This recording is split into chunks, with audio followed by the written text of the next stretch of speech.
Բարի լույս, առաջին ծրագիր Weekend-ը սկսում է իր աշխատանքը եւ մենք շատ ուրախ ենք, որ այս աշխատանքային տրամադրությամբ մենք եկել ենք, որպեսզի ձեր հանգստյան օրերը դարձնենք առավել հետաքրքիր։ Բարի լույս, շատ ելի հեռուստադիտողներ, այո, առաջին ծրագիրն է եթերում եւ մենք սիրով ողջունում ենք ձեզ հանգստյան այս հրաշալի օրերին եւ առաջարկում ենք, որպեսզի առավոտը սկսեք մեզ հետ միասին լավ տրամադրությամբ ու նաեւ տոնական տրամադրությամբ։ Այո, այսօր մայիսի 9-ն է, օր, որը իր մեջ միավորում է հիշողություն, հպարտություն եւ հաղթանակի ուժ։ Այսօրը մենք կրկին արժևորում ենք խաղաղության գինը, հիշում նրանց, ովքեր իրենց կյանքը նվիրեցին հանուն հաղթանակի եւ գլուխ ենք խոնարհում նրանց առջեւ, ովքեր կերտեցին մեր պատմության հերոսական էջերը։ Մայիսի 9-ը ոչ միայն անցյալի մասին է, այլ նաեւ ներկայի, ապագայի ու մեր միասնականության, տոկունության, հավատի խորհրդանիշն է։ Այո, մայիսի 9-ը ոչ միայն ռազմական գործողությունների եւ հաջողության մասին է, այլև այն մասին, որ յուրաքանչյուր դժվարին պահին կարելի է ոտքի կանգնել, իրավիճակը վերցնել սեփական ձեռքը, պայքարել եւ հաղթել։ Եվ իհարկե մայիսի 9-ը նաեւ խորհուրդ ունի միասնականության շնորհիվ եւ պայքարի շնորհիվ կարող ենք մշտապես պահպանել մեր խաղաղությունը եւ պաշտպանել մեր հայրենիքը։ Գնահատել յուրաքանչյուր վայրկյանը եւ յուրաքանչյուր պահը, սա նույնպես կարող ենք այս տոնական տրամադրության մեջ ավելացնել ու ավելացնել նաեւ Զանգուի հետ միասին։ Ասեմ, որ առաջին ծրագիր Weekend-ի պաշտոնական գործընկերն է Զանգուն, որը ներկայացնում է Վեդի ալկոհընկերությունը։ Զանգու գինին առանձնանում է իր նուրբ բնավորությամբ, հավասարակշռված համով եւ բազմակողմանիությամբ, հատկապես իդեալական համադրելով գառան մսից պատրաստված ուտեստների հետ։ Զանգու ռեզերվ անապակ գինի յուրահատուկ պահերի համար։ Գինի նրանց համար, ովքեր գնահատում են հստակությունը եւ որակը, իդեպ ավելացնեմ, որ 1956 թվականին հիմնադրված Վեդի ալկոն կրում է հայկական գինեգործության դարավոր ավանդույթները, ստեղծելով գինիներ, որոնք արտացոլում են Արարատյան դաշտի եւ Վայոց ձորի հարուստ բնությունը։ Եվ տոնական առավոտը իհարկե սկսենք Զանգուի օգնությամբ եւ իհարկե լավ երաժշտությամբ։ Հենց հիմա տոնական ռիթմեր մեր եթերում։ Տոնական տրամադրությունը կա, միևնույն է, շաբաթ կիրակին առավելևս եթե տոնի տրամադրությունը մթնոլորտը կա, պետք է մտածել ինչպես անցկացնել մի քիչ քաղաքից դուրս լինելով այդ հրաշալի բնության մեջ, որը կարծում եմ, որ այս օրերին առավել ակտուալ է, որտեղ բնությունը հիմա գարնանային, կանաչով եւ անուշ տրամադրությամբ է հագեցած։ Հատկապես որ մայիսը կանխատեսվում է տաք եղանակ, բայց նաեւ անձրևային, այնպես որ հանգստյան օրերը պետք է լիարժեք անցկացնել եւ պատրաստվել ամբողջ շաբաթվան, որպեսզի լինել պրոդուկտիվ։ Հենց հիմա մեր եթերում կլինի մեր ուր գնալ Հայաստանում էջը։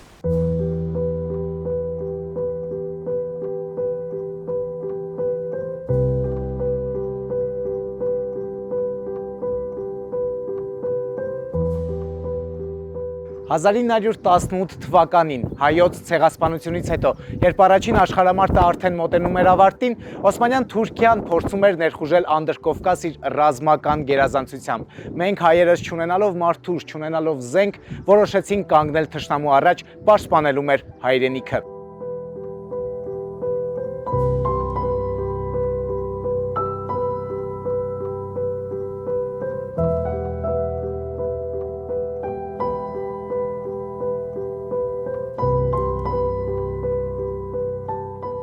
Մենք այժմ գտնվում ենք ապարանի վերածնունդ հուշահամալիրում, որտեղ կանգնած է այս հզոր հուշարձանը։ Նվիրված է ապարանի հերոսամարտի նահատակներին, Մեծ Եղեռնի նահատակներին եւ 1941-ից 1945 թվականներին հայրենական մեծ պատերազմում զոհված ապարանցիներին։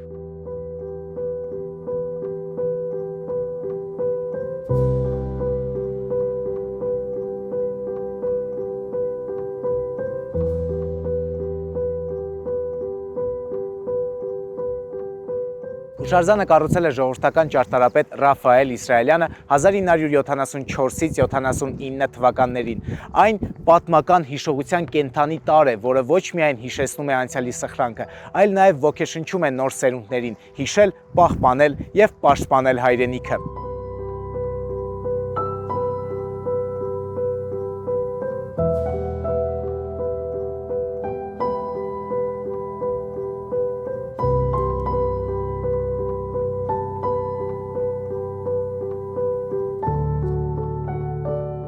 «1918 թվական մայիս Հայաստան։ Թուրքական բանակը առաջ էր շարժվում դեպի Երևան, նպատակ ունենալով ոչնչացնել հայերից վերջին հույսը։ Այդ առաջխաղացումը կանգնեցվեց հենց այստեղ, ապարանում, եւ այդ հաղթանակի առաջնորդը դրոն էր։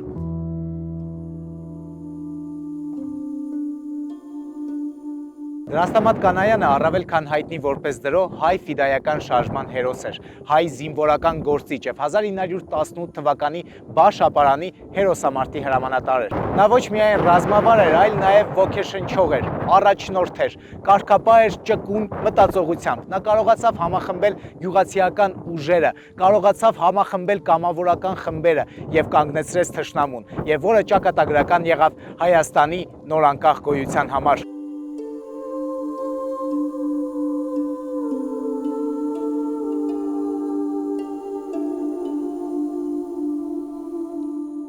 Դրաստամատ Կանայանը մահացել է 1956 թվականին Բեյրութում, հայրենիքից հեռու, եւ միայն 2000 թվականին մարմինը տեղափոխվում է Հայաստան, եւ այժմ այն հանգչում է ապարանի վերածնունդ հուշահամալիրում։ Մենք այստեղ ենք, որովհետև նրանք կռվեցին, եւ դրոն իբրև առաջնորդ եւ մարտիկ թողել է այդ պայքարի ամենակենդանի ստորագրությունը թե պատմության մեջ եւ թե այն հողում, որում նա հանգչում է։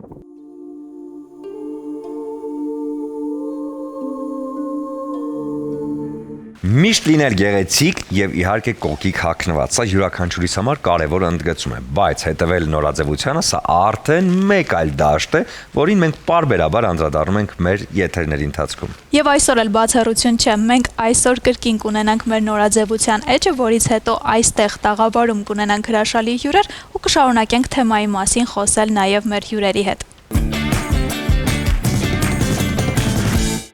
Ողջույն, ես Մանանան եմ, Դաֆնի բրենդի հիմնադիրը։ Ձեզ հետ շարունակում ենք խոսել նորաձևության տենդենսներից եւ այսօր մեր ուշադրության կենտրոնում են ծաղկային պրինտները։ Այս տարի մենք ունենք ծաղկային պրինտների ակտիվացում, սա գրեթե միշտ տեղի է ունենում այս սեզոնին, բայց այս տարի ունենք յուրահատուկ տենդենսներ, որի մասին ցանկանում եմ ձեզ հետ զրուցել։ Նկատած կլինեք, որ նույնիսկ զարդերի բրենդներում ունենք հենց ծաղկային պրինտի ակտիվացում կամ բրենդներ, որոնք ամբողջովին ծաղկի շուրջ են կառուցել իրենց հավաքածուները եւ կամ բրենդներ, որոնք ուղղակի ներառել են դրանք իրենց հավաքածուներում որպես ակցենտ։ Ինչ կարելի է նկատել հետևելով նորաձևության շաբաթներին, ինչպես նաև դրանց ազդեցությանը հետագայում պրեմիում մարքետի վրա եւ մաս մարքետի վրա, այստեղ ակնհայտ է, որ ծաղկային պրինտը վերադարձել է ոչ թե իր սովորական ռոմանտիկ արտահայտմամբ, այլ ավելի ռելիեֆային եւ ակցենտային։ Այստեղ ունենք հիմնական երկու ուղղություն՝ ծաղիկներ, որոնք կարծես գործվածքի մաս լինեն, Դաֆնիուի հավաքածուում նույնպես ունենք ներկայացված այսպիսի վերնաշապիկներ եւ նաեւ ծաղիկներ, որոնք կոնտրաստային են, այսինքն հստակ առանձնանում են գործվածքի վրա եւ շատ ակցենտային են, ինչպես օրինակ իմ հագի տաբատը, սա նույնպես Դաֆնիի արտադրությունն է, այստեղ մենք ունենք կոնտրաստային տարբերակ, որը իրենով հենց ստեղծում է ակցենտային պրոդուկտ, ինչ կարող եմ խորհուրդ տալ ոճավորելու տեսանկյունից, մենք տեսնում ենք եւ պոդիումում եւ նաեւ մաս մարքետում հիմնականում երկու կտորից նույն գործվածքի երկու կտորից պրոդուկտներ, այսինքն մոնոխրոմ լուք շատ հաճախ ծաղկավոր պրինտով։ Եթե ուզում եք ունենալ ավելի հանգիստ լուք, պետք է ծաղկային պրինտը ուղղակի միագույն տարբերակի հետ համադրեք, իսկ ծաղկային պրինտի համադրումը այլ պրինտների հետ բավականին բարդ է, շատ հետաքրքիր լուքեր կարելի է ստանալ, բայց դրա համար պետք է ունենալ հատուկ աչք, այսպես ասած, որպեսզի լուքը լինի գեղեցիկ։ Այսպիսով ֆիքսեցինք, որ ունենք ծաղկային պրինտի ակտիվացում, բայց պետք է ուշադրություն դարձնենք դրա ճիշտ օգտագործմանը։ Շարունակելով նորաձևության թեման, յուրաքանչյուր մարդ ունի իր յուրահատուկ ոճը, որը պարզապես պետք է բացահայտել։ Նորաձևությունը ոգեշնչում է, տալիս նոր գաղափարներ եւ իհարկե վստահություն։ Այո, եւ այս առիթով մեր տաղավարում են Daphne for You խանութսրահի հիմնադիր Մանանա Մովսիսյանը եւ Աբրահամ Մուրադը։ Բարի առավոտ։ Բարի լույս։ Բարի լույս։ Լավ եք։ Լավ դուք ինչպես եք։ Ինչ լավ։ Մենք շատ լավ ենք եւ մենք անընդհատ անդրադառնում ենք նորաձևությանը, հա, որովհետեւ նորաձևությունը յուրաքանչյուրի համար տարբեր է։ Նախ սկսենք այն հարցից, թե ինչ է նորաձևությունը ձեզ համար։ Հարմարավետություն, թե այն ինչ որ այսօր պարտադիր է կրել։ Դա շքեղություն, գուցե։ Տեսեք, օրինակ, եթե նորաձևություն բառի հետ ես սիրում եմ անդադ սա ասել, ինձ համար նորաձևությունը երևի ըստ ոլորտով զբաղվող մարդ որպես մշակույթի անբաժան մասն է եւ ինչպես նորաձևությունը իր ազդեցություն ունի սոցիումի վրա, այնպես է հակառակը։ Ես միշտ ասում եմ, որ եթե նայես նորաձևությանը խորը մի քիչ օրինակ վերլուծելով տրենդները, վերլուծելով այն ինչ որ ցուցադրվում է, կհասկանաս թե հասարակությունը ուր է գնում եւ ինչ ազդեցություն շուտով մենք կունենանք ու հակառակը։ Մեր լայֆսթայլը, այսպես ասած, ապրելու որակը ձևը, արագությունը թելադրում է նաև դիզայներներին ստեղծել այն, ինչը որ այդ պահին հարմար է կրել, ճիշտ է կյանքի համար, այսինքն նորաձևությունը ու սոցիումը իրար հետ շատ փոխկապակցված եւ իրար վրա անընդհատ ազդող պրոցեսներ են, միավորներ են։ Նորաձևությունը, ինչպես Մանանը նշեց, իր տարբերակում, որպես բիզնես կերպար, նորաձևության ոլորտի մասնագետ եւ նաեւ հիմնադիր, իր պատկերացումները մի փոքր իմ պատկերացումներից տարբերում են, քանի որ ելնելով հենց կարելի ասել մեջի եփող մարդ, դու հասկանում ես, որ նորաձևությունը դա արվեստն է։ Իսկ արվեստը ինչքան մենք կանք, այսինքն մշակույթը, մարդը դեռ կա, այդ նորաձևությունը մեզ հետ լինելու են։ Դարեր շարունակ, չգիտեմ, կլինեն 90-ականներ, 80-ականներ, 70-ականներ, բայց նորաձևությունը դա մարդու կոմֆորտի նաև մասին է, Մենք շատ անգամ երբ որ հագուստը գնում ենք, մտածում ենք դա կոմֆորտ չի մեզ, բայց երբ որ գեղեցիկը տեսնում ենք եւ մի երկու հաճախություններ լսում ենք եւ հասկանում ենք, որ մենք այդ կոմֆորտի մեջ արդեն փաթեթավորված ենք։ Այսինքն ինձ համար նորաձևությունը եւ կոմֆորտն է, եւ արվեստը, եւ մշակույթը, իրանք համեմված բաներ են։ Ես հատուկ տղամարդկանց համար հարց էի առանձնացրել, որովհետև Սուրյանը միշտ բողոքում է, որ կանանց եւ աղջիկների վրա շեշտադրումը շատ է։ Կարող եք այսօր փաստել, որ տղամարդկանց համար եւս նորաձևությունը շատ մեծ տեմպերով է աճել, որովհետև ես տեսնում եմ, որ այն թիթիզ բաները, որոնք աղջիկներին էին հատուկ տենց մի 10 տարի առաջ կամ գուցե 5 տարի առաջ, այսօր նաեւ տղամարդկանց է հասանելի եւ տղամարդիկ էլ շատ ոճային, տարբերվող կերպարներ կարողանում են ստեղծել նույնիսկ առօրյայում։ Սենց լավագույն բառ, որ կարող եմ ձեզ ասել, միշտ հիշենք, որ նորաձևության ստեղծողները միշտ եղել են տղամարդիկ եւ դրանք գեղեցիկ ձևով փոխանցել են կանանց, այսինքն կան մեգա կերպարներ, որոնք նորաձևության տների հիմնադիրներ են կամ դիզայներներ են, որոնք որ հենց տղամարդիկ են։ Այսինքն մենք հասկանում ենք, որ գեղեցիկ սերը այդ ամենը մեր ստեղծագործությունը պետքա փոխանցենք իրան, որ ինքը էլ ավելի գեղեցիկ ներկայացնի։ Բայց այսօր այդ կաստրատիպերը կոտրվել են եւ այսօր մենք հասել ենք այն փուլի վրա եւ նաեւ հայկական մշակույթում, շուկայականում եւ առհասարական ողջ աշխարհում, որ նորաձևությունը միայն չի վերաբերվում կանանց, այլ նաեւ տղամարդկանց համար եւս է։ Դա փաստում ենք շուկայականում տեսնելով ամեն օր մի հատ նոր գեղեցիկ քաունտներ բացվելով կամ ֆրանչայզինգով կամ ֆրանչայզինգից դուրս այդ տարբերակներում մենք պարզապես աննկատ կտեսնենք տարբերությունը, եթե 5 տարի առաջ գնանք, նորաձև չէր այդքան գեղեցիկ, չգիտեմ, վերնաշապիկները կրել, ինչ որ հետարքիր պրինտներով, բայց այսօր կարծես թե քաղաքը այդ ամեն ինչը այնքան այդ ամեն ինչը գեղեցիկ մատուցում, որ դու էլ ուզում ես դառնաս իր մի մասը, եւ չես մտածում, որ դու տարբերվող ես, այլ ուզում ես լինել որևիցե մեկի նման նույն գեղեցիկ կրողը։ Այն կարող եմ հավելել, ուղղակի որ անցած անգամ ձեզ մոտ էի, նորից Սուրենը այս հարցը տվեց ու ես ուզում եմ այդ դինամիկան արձանագրել, էլի, եթե ես մի տարի առաջ կասեի, որ իրականում շատ վատ տեմպերով է զարգանում բանը, տղամարդկանց նորաձևությունը ու շատ հետ է մնում,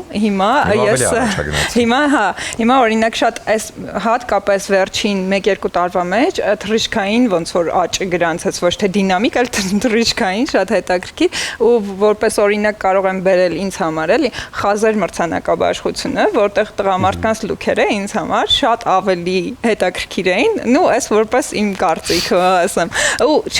ինչի համար է շատ կոնտրաստային է, եթե մենք օրինակ նայենք այդ մրցանակաբաշխությունները, որ մի քանի տարի առաջ էին կազմակերպվում ու հիմա, շատ ակնհայտ է երևում։ Իհարկե սրանք բան մարդիկ են, հանրային մարդիկ են եւ հատկապես փորձում են կրել տարբերվող, բայց ամբողջ աշխարհում եւ ինչպես նաեւ մեր մոտ այդ մարդիկ նաեւ իրենց ազդեցություն, իրենց ինֆլուենսը, ինչպես հիմա ընդունված է, ունենում են նաև շուկայի վրա եւ եւս մի որպես ոլորտի ներսիս մարդ կարող եմ ասեմ, ինչ եմ ես նկատում, եթե օրինակ հարթակները հայկական առաջ ցուցադրում էին զուտ միայն կանացի հագուստներ, որ մենք գիտենք հայկական դիզայներական հարթակները, հիմա իրանք արդեն ունեն հետաքրքիր ձևով եւ բոլոր բրենդները կամաց մտածում են հենց այդ տղամարդու հագուստի լինիաներ սկսելու մասին ու սկսում են այսպես ասած, որը շատ հետաքրքիր զարգացում է։ Լավ, եկեք հասկանանք, որ Հայաստանում մի փոքր այսպեսի ջոկողություն չասեմ, բայց նմանատիպ ինչ-որ բան կա։ Ինչի։ Այդ ձեր նշած հենց ֆրանչիզային, հա, այդ տարբերակները հայտնի, երբ որ գնում ես եվրոպական երկիր, դու այնտեղ լրիվ ուրիշ բան ես տեսնում խանութում։ Գալիս ես Հայաստան նույն խանութն ես մտնում, լրիվ ուրիշ բան ես տեսնում։ Այդ շատ կարևոր է։ Այ ինչի ենք մենք փոխում, կամ թե հատուկ այնտեղից են գալիս, կամ մեր ընկալումը նորաձևության առումով ուրիշ է, որպես նաև դուք էստեղ ներսի մարդիկ։ Ֆրանչայզինգը ինչ է իրենից ներկայացնում, այսինքն տվյալ բրենդը տարածքում տեղակայվում է, բայց ամբողջովին ղեկավարվում է հենց բրենդի կողմից, հա, այսինքն տարածաշրջանի, հա, օրինակ եթե վերցնենք Zara ապրանքանիշը, ինքը իսպանական բրենդ է, տարածված ամբողջ աշխարհում, գրեթե 170-ից ավել քաղաքներում կա, եւ Հայաստանում նույնպես է, գիտենք, որ երկու մոլային համակարգում է։ Անկամ ձեր նշված տարբերակից եւս մեկ օրինակ բերեմ, եթե մենք համեմատական տանենք, Երևան մոլը եւ Դալման ստանում են տարբեր կոլեկցիաներ, այսինքն դա հատուկ արվում։ Նախ պետք է հասկանանք Կովկասում, թե որ մենք կլասի հաճախորդ ենք, սպառող հաճախորդ ենք, հա։ Եթե 2 տարի առաջ մենք վերցնեինք ապրանքատեսակները, մենք գուցեև պրինտավորվենա շապիկը, հա, կոլեկցիան ունենալ հատուկ key item, մենք դա չստանայինք, քանի որ դա մեզ մոտ չէր սպառվելու։ Կհասներ այն շեմին, երբ որ դառնար օրինակ զեղչով 5900 դրամ կամ 10900 դրամ, նոր այդ ժամանակ կվաճառվեր։ Այն էլ կարող էր գնել կին կամ աղջիկ, հիմնականում աղջիկները շատ են սիրում օգտվել տղամարդու բաժնից, դա բացահայտ բոլորս գիտենք, ու լավ պրոդուկտները միշտ այնտեղից հաստատ գտնում են։ Բայց հիմա այսօր դա փոփոխվել է։ Դա ինչով է պայմանավորված, որովհետև մենք Կովկասի այն երկրների շարքին ենք պատկանում, որ մեզ մոտ օրինակ հաշվում է քանակը, հա, թե քանի բնակություն ունենք, քաղաքի ոճն են նախ ուսումնասիրում, հասկանում են, թե ինչ ոճի մեջ է քաղաքը, ապրելակերպն են հասկանում եւ գնային վճարունակ սեգմենտը։ Հիմնականում դա մեզ մոտ բավականին փոխվել է եւ այսօր մենք կարող ենք տեսնել, որ բրենդներում ոչ թե միայն բազային հագուստներ են ներկայացված, այլ նաեւ փորձում են key item-ներ, հետարքիր պրինտներ, ձևվածքներ, ու դա շատ ողջունելի է։ Բրենդը միշտ երբ որ գալիս է շուկա, ուսումնասիրում է շուկան, հասկանալու համար որքանով է դա իր հետ կապ ունեցող իր համար ձեռնտու,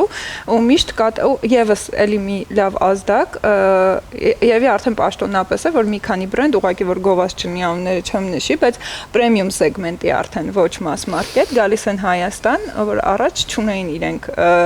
իրենց ֆրանչայզը Հայաստանում, բայց հիմա մենք օրորի տեսնում ենք բաց, նաեւ դա նշանակում է, որ միջին խավը, որ այդքան կարևոր է հասարակության համար, կամաց Հայաստանում ձևավորվում է, ու նորաձևության տեսանկյունից կարող եմ ասել, չխորանալով մնացած բաների մեջ, որից գլուխ չեմ հանում։ Երևի թե կարևոր է ճամփորդությունները, հա, որ ներկայիս սերունդի մոտ, այսինքն երիտասարդ սերունդը սիրում է ճամփորդել եւ այդ գեղեցիկի ընկալումը, կարծրատիպերը կոտրվում են իրանց մոտ եւ իրանք եթե այնտեղից շոփինգ են անում հենց այդ վերնաշապիկը, այստեղ արդեն ուզում են դա նորից մեկ այլ տարբերակ, երբ որ դա գնվում է արդեն բրենդի կողմից լինում է մեկ այլ դիրքորոշում, որ այո, այդ ապրանքանիշը վաճառում է, այսինքն կարող ենք մենք ուղարկել իրանց այսինչ պրոդուկտը։ Դա շատ կարևոր է, որ այսօր մեր երիտասարդության մեջ կա եւ դա շատ ողջունելի է։ Այո, աշխարհընկալումը մեծանում է ճանապարհորդությունների ընթացքում եւ քանի որ մրցանակաբաշխություններից խոսեցինք ու հատկապես խազերը շատ քննարկվեց, ինձ հետաքրքիր է, քանի որ վերջին տարիներն էլ կարմիր գորգի մշակույթը բարեբախտաբար մեր երկրում բավականաչափ զարգանում է եւ մեծ թափ է առնում, որտեղ է որոշվում կամ ինչպես է որոշվում գնահատման չափանիշները այս դեպքում, որովհետեւ երբ կարմիր գորգին հայտնվում են մարդիկ, որոնք շատ տարբերվող են, դա չի ընդունվում կամ գուցե քննարկվում է, որ չափից ավելի էր ինչ-որ բան։ Ոնց եք մտածում, ոնց կարելի է այս ես օրինակ գովեմ, որ քննարկվում է սկզբի համար ստեղծել, այո։ Այսինքն մենք արդեն ունենք ինֆոպովոդ կոչվածը, որ առաջ տենց չկար, անցնում էին մրցանակաբաշխություններ եւ ոչ մեկ բացարձակ չէր քննարկում, ինչեր էին հագեմ արդիկ։ Այն, որ արդեն քննարկվում է ու բուրնա քննարկվում, սա արդեն լավ նշան է, ասենց ասեմ, որովհետեւ ստացվում է, որ ինչ-որ process-ներ տեղի են ունենում։ Բացասական, դրական, սա մի քիչ ավելի բանի հարց է, բայց նաև մրցակցությունը, նաև կայանալը հենց այսպիսի ինֆոպովոդների շրջանակներում էլ է տեղի ունենում, որտեղ ինքը մարքեթինգի եւ այլնի տեսանկյունից շարժ է առաջացնում շուկայում։ Հիմա կա բևեռացում, որ ես կուզեի ավելի բազմազանություն տեսնել, կուզեի, որ տարբեր դիզայներների ընտրեին զուտ ստեղծելու համար այդ բազմազանությունը ու նաև հետաքրքիր լինելու համար։ Տեսեք, կարծես թե ընտրվել են կերպարներ, որպեսզի հետաքրքիր լինեին, բայց իրար նման էին ստացվել բոլորը։ Որովհետև սև գույնը մշտապես Այստեղ ուրիշ բան կա, հեսա կասեմ ձեզ։ Հետո տեսեք, մեր ինդուստրիան ցավոք սրտի, քանի որ դեռ ամեն դեպքում կարող եմ ասել, որ երիտասարդ է, ունի պրոդուկտների տեսակներ, որ բարդ է կարում։ Այսինքն, ու այդ պրոդուկտի տեսակով գրեթե ոչ մեկ չէր ներկայացել հենց նրա համար, որովհետև մենք կատարողականության խնդիր ունենք այդտեղ։ Բայց դրանք բոլորը փակվող հարցեր են, եթե ամեն ինչ իր բնական հունով զարգանա։ Էտապներ են, որ եթե հետևենք այլ շուկաներին, դրանք բոլորը անցել են դրանով, ու լավ է, որ մենք ընկել ենք նաև ռելսերի վրա։ Ես չգիտեմ, պոզիտիվ եւ դրական եմ այդ իմաստով։ Շատ ողջունել է, որ վերադարձել է Կարմիր գորգը նաև մեր շուկայականում, այսինքն մենք փորձում ենք ստեղծել մեկ հարթակ, որը որ ստանդարտներին եւ ինչ որ մի հայտնություն չէ, այսինքն բոլոր ամբողջ աշխարհում դա լինում է եւ կինոդիտումների ժամանակ է Կարմիր գորգ լինում եւ հատուկ ինչ որ միջոցառումների համար, նաև օրինակ խազեր, գրեմի, այդ մակարդակի, հա, կարող ենք ասել։ Այստեղ շատ կարեւոր է ընտրել թեմատիկա։ Մենք շատ անգամ, հա, օրինակ կաբլիցի ոչ մի դիզայներ թող չնեղանա, մենք շատ անգամ երբ որ պրոդուկտը առաջարկում ենք, հա, մարդուն, մենք պետք է հասկանանք տվյալ մարդու առանձնահատկությունը, տվյալ մարդու ոճը եւ նաեւ հետևենք տենդենսներին, հա, ինչ գույն է ակտուալ այդ ժամանակահատվածում, որն է գաղափարը, գուցե ծաղկի պրինտը շատ հետաքրքիր ձևով կարելի է ներկայացնել, հա, կարծեմ իմ ամենաֆավորիտ կերպարը մհերի կերպարն էր, հա, որ սև կլասիկա հետարքիր ձևասկի վերնաշապիկ էր, եթե չեմ սխալվում հակել, հա,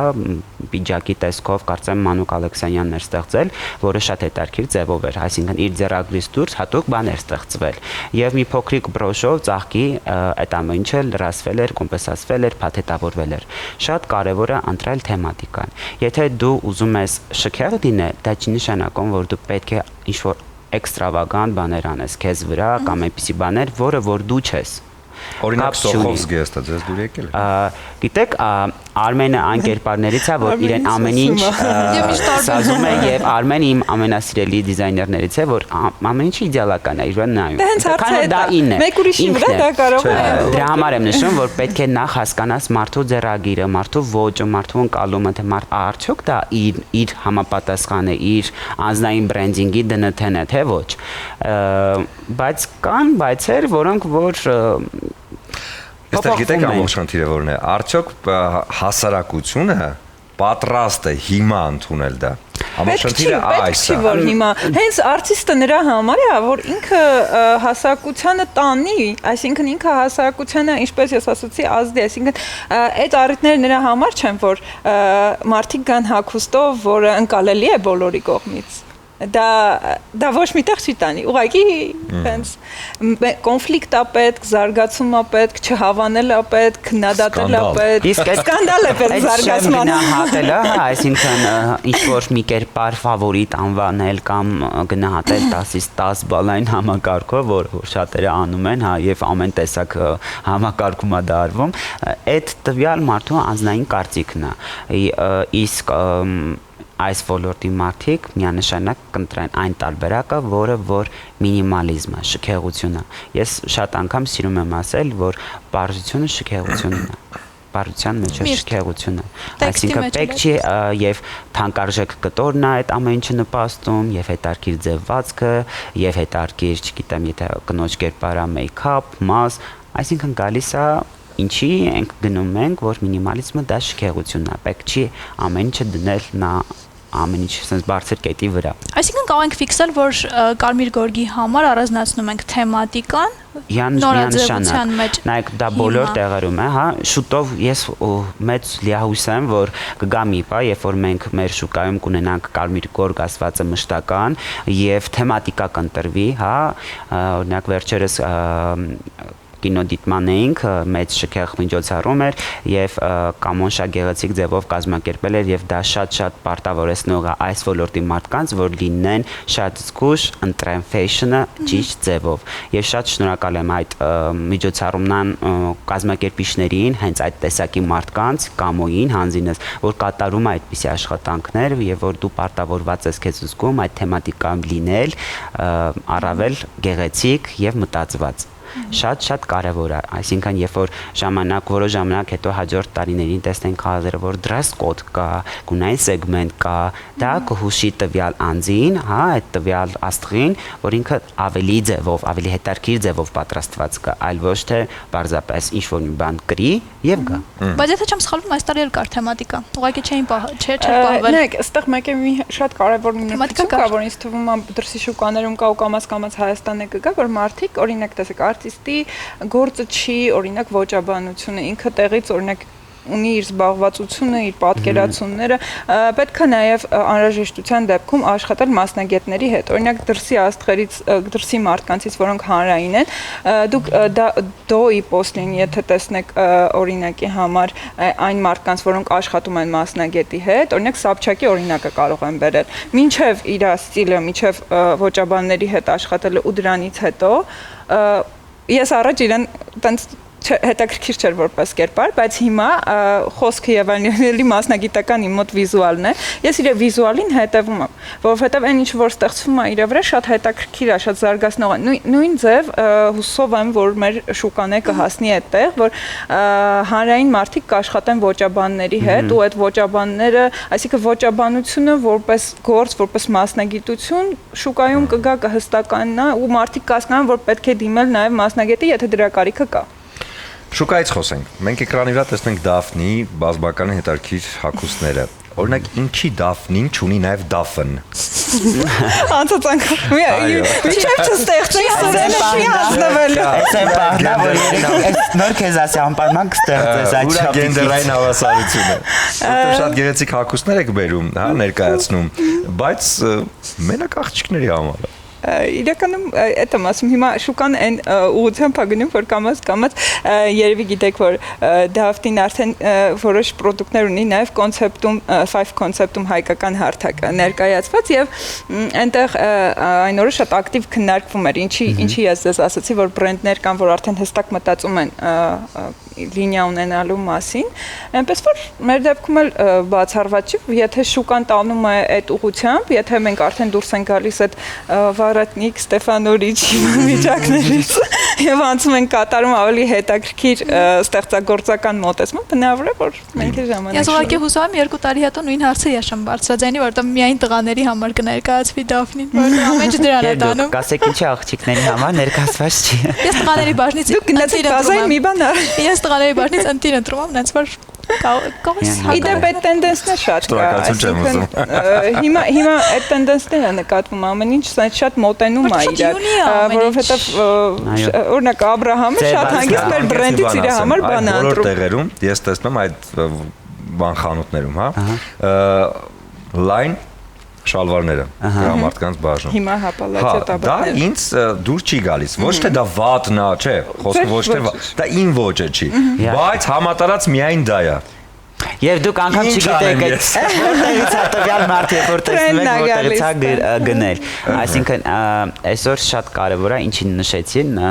նախորդ տեքստում, որ աղջիկները շատ են գնում տղամարդկանց բաժնում, բայց այսօր նաև եկել է երկրորդ տարբերակ այս ամեն ինչի։ Տղաներն կարան կրեն շապիկ այնպիսի տեսակ, պարզ բազային սպիտակ ձև վազքով շապիկ, որ տղամարդկանց բաժնում չկա, պարզապես այնտեղ ուղիղ ձև վազքա քիփ մոդելը եւ իրանց պետք է օրզայս ինչ որ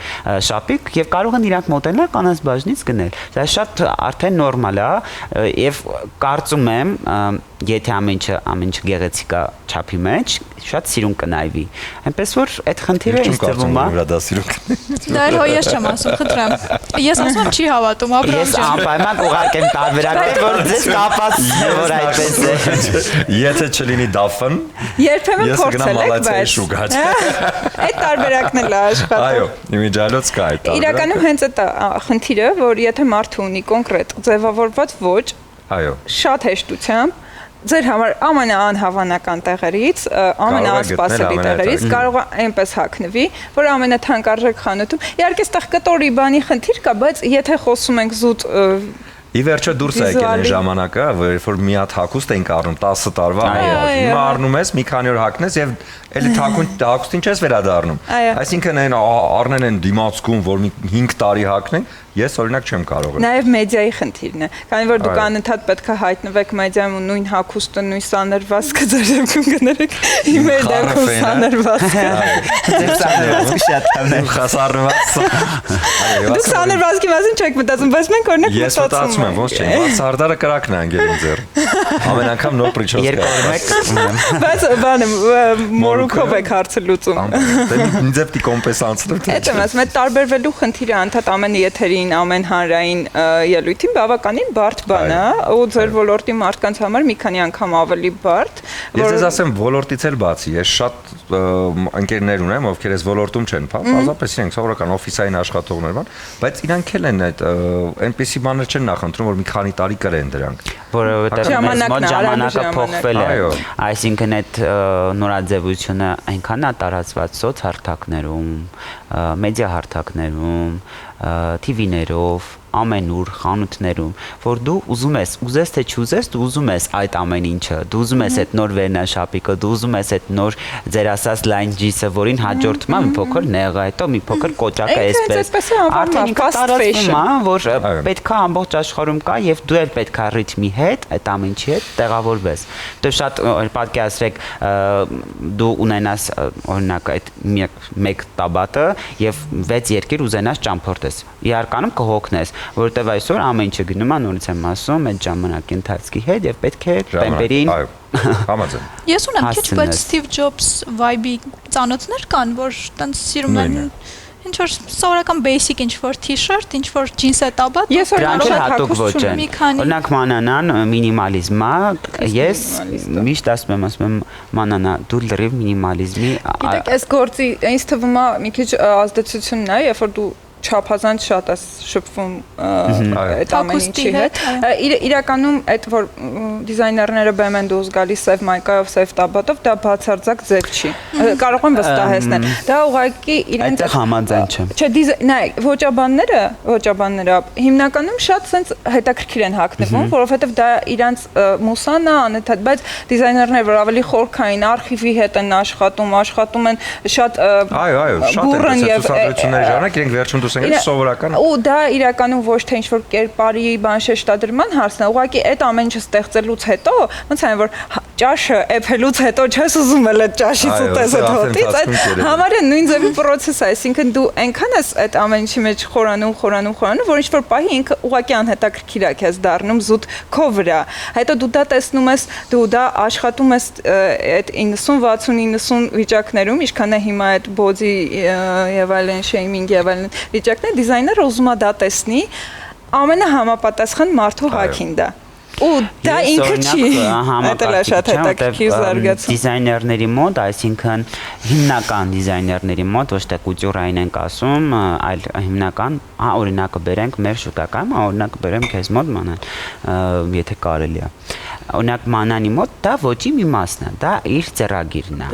դա իր բրենդի դնթն է, իր կերպարն է, այսինքն մինչև հագուստը նա կարող է ստեղծել դեղին վերնաշապիկ, բայց ես գիտեմ, որ դա դեղին վերնաշապիկը իրենը չի, ինքը չի կրելու, սևն է իրենը, սպիտակն է իրենը, ինտենսիվ գույներն է, դա մարդու ոճն է, անհատի ոճն է, ոչ թե դիզայների եւ առհասարակ բանի մասին ենք խոսքը գնում, այլ անհատի ոճն է, օրինակ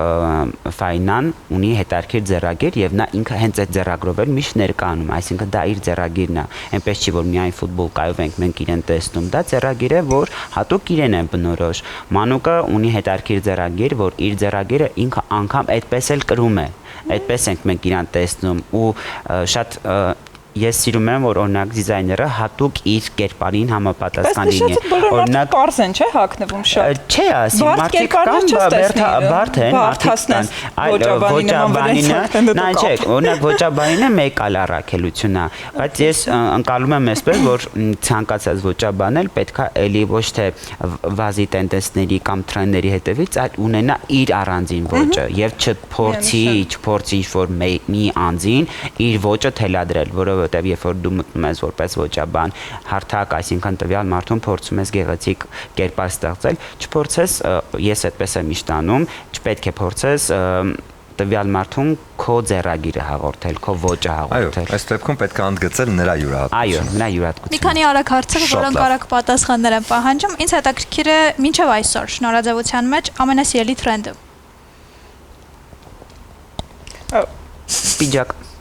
Պիջակ, հետարքիր ձևացքով պիջակ կամ վերնաշապիկ։ Ես կարող եմ ուղղությունն ասել տրենդային։ Feminine power, ինչպես ես ասում եմ, կանացի ուժ։ Ես մտածում եմ ավելի հին բան կասեք, որ sense շատ երկար ժամանակ է ձեզ հետ գալիս։ Դե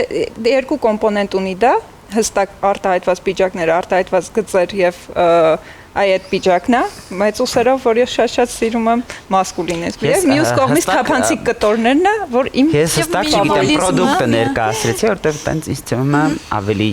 sense տիպուկ կլինի դա համար պրոդուկտով եմ միշտ փորձում պատասխանել։ Մի բան, որ ամենաշատն են նյարդայնացնում նորաձևության մեջ։ Կարմիր սպիտակի համադրությունը կամ կարմիր սևի համադրությունը եւ առասարակ մալինայի գույնը, վարդագույնը, այդ ինտենսիվ վերացրեք։ Դուրս չի գա մաֆիա խաղը։ Վերացրեք այդ համադրությունը։ կարծրատիպերը։ Կարծրատիպերը, շատ լավ։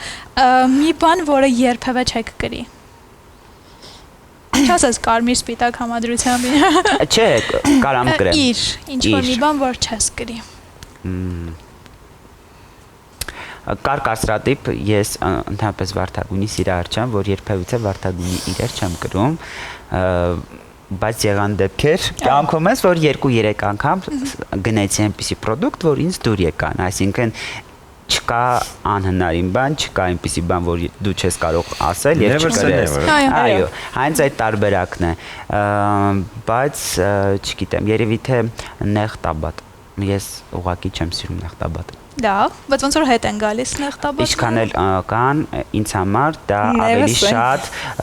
քիպ ընկծված հագուստը նախատեսված է։ Ես այսպես եմ ընկալում, որ ավելի լավ է դա կինը կրի եւ ընկծի իր կանանցի կերպարը, հա, քիպ հագուստը։ Տղամարդուն մի քիչ ես ավելի նախընտրում եմ լայն տաբատներ։ Լավ։ Ես ուղղակի պետք է ասեմ այդ նևսեի նևը, որովհետեւ ամեն ինչ կգրեք։ Ես այդ դինամիկան որ նկատում եմ, չգիտեմ, պրինտները եւ այլն, որ չեմ կրի, կրում եմ, չեմ կրի, կրում եմ, չեմ կրի, կրում եմ, չեմ զարմանա Աբրահամին, մյուս էլ դեմ ասում եթերին նեղ շալվարով տեսնում ես։ Չէ, հավատում ես։ Շատ հետաքրքիր նորաձևությունը դրանով է շատ հետաքրքիր։ Ես երկու դու մտածում եմ, որ պահում ենք եթե։ Պահում եք ես նեղ։ Այո։ Հավանաբար երբ ետ է գալիս ինչ-որ մի բան կամ նորաձևությունը փոխվում է ու դու շատ ես տեսնում, սկսում ես այդ տեսակի մեջ ինչ-որ բան նախընտրել, որը քեզ տենդենսի մեջ է, հա, կարճ կոթկատեղով ջինսերը, նեղ տաբատները, մեկ այն մարդը, որ ունի հստակ ոչ նա միշտ կրել է լայն տաբատներ, պալացո, այդ մարդը կրելու է դա։ Իսկ այն մարդը, որ հակված է այդ արագ վերցվող տրենդերին, հա, կան ոճաբաններ, որոնք որ փորձում են միանգամից հափշտակել այդ տրենդերը, բայց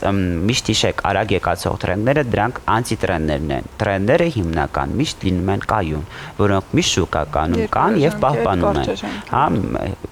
խոսքը գնում է կլասիկա ասվածին, պիջակները, սպիտակ վերնաշապիկը, ուղիղ ձևվածքը, դա կլասիկան է, դա միշտ մեզ մոտ լինելու է պարտադիր, իսկ այդ կարճ տրենդերը վերացող բարձրապես Համար բարակ հոնքերը հետ չգան, մնացած ամեն ինչին մի քիչ հետ են եկել, բայց չեն հաստատվում։ Գիտեմ, որ հետ են գալիս եւ ուրախ չեմ այդ առիթով։ Ամեն դեպքում ինչ էլ որ լինի նորաձևությունը, միևնույն է Կոկո Շանելն ասում է նորաձևային, ինչ որ հարմարավետ է, եւ դե փորձեք հարմարավետությունը համադրել նաեւ պահերի կարևոր, որոնք միշտ ֆիքսում եք, հա, եւ այդ ֆիք պահերն այսպես նաեւ ֆիքսեք զանգուի սպիտակ անապակ գինու հետ, որ հրաշալի առիթ կտա այս հանգստյան օրը բացել, ինչ որ հետաքրքիր բան նշել կամ պարզապես վայելել առավոտը։ Շնորհակալ եմ ձեզ ձեր խորհուրդների համար, քննարկումների համար եւ առողջ մթնոլորտի համար։ Եվ մեր հետաքրքիր էջի համար, որին բարբերաբար հետևում ենք եւ ծանոթանում նորաձևության տրենդներին։ Ես եմ շնորհակալ հնարավորության համար։ Այո։ Դե ինչ հիմա կարճատև դադար, հետո վերադառնանք եւ շարունակենք մեր առավոտը։ Առողջ մարմնում առողջ հոգի։ Սա այն արտահայտություններից մեկն է, որը կարծում եմ դարերով դեռ ապրելու է, որովհետև սա ճշմարտությունն է։ Իսկ ճշմարտության հետևից գնալու ակնկալիքներով մենք միշտ անդրադառնում ենք առողջությանը։ Առաջին ծրագիրը կարևորում է ձեր եւ ձեր ընտանիքի առողջությունը։ Մեր հաղորդման շրջանակներում ներկայացնում ենք բժշկական հատուկ էջ, որտեղ խոսելու ենք առողջ ապրելակերպի, կանխարգելման եւ ժամանակին հետազոտվելու կարևորության մասին։ Մեր բժշկական էջի գործընկերն է Vitamed բժշկական կենտրոնը։ Ասեմ, որ Vitamed դա նշանակում է, որ ձեր առողջությունն արդեն իսկ հուսալի ձեռքերում է։ Vitamed բժշկական կենտրոնն առաջարկում է լաբորատոր, սոնոգրաֆիկ եւ ռենտգեն հետազոտությունների ամբողջական փաթեթ բարձրակարգ սարքավորումներով։ Այո, հասանելի են նաև տնային ծառայություններ, տնային կանչի ծառայություններ եւ Vitamed բժշկական կենտրոնը մասնաճյուղեր ունի ինչպես Երևանում, այնպես էլ մարզերում։ Մանրամասների համար կարող եք այցելել vitamed.am։ Vitamed ճշգրիտ ախտորոշում եւ բուժում հասանելի բոլորին։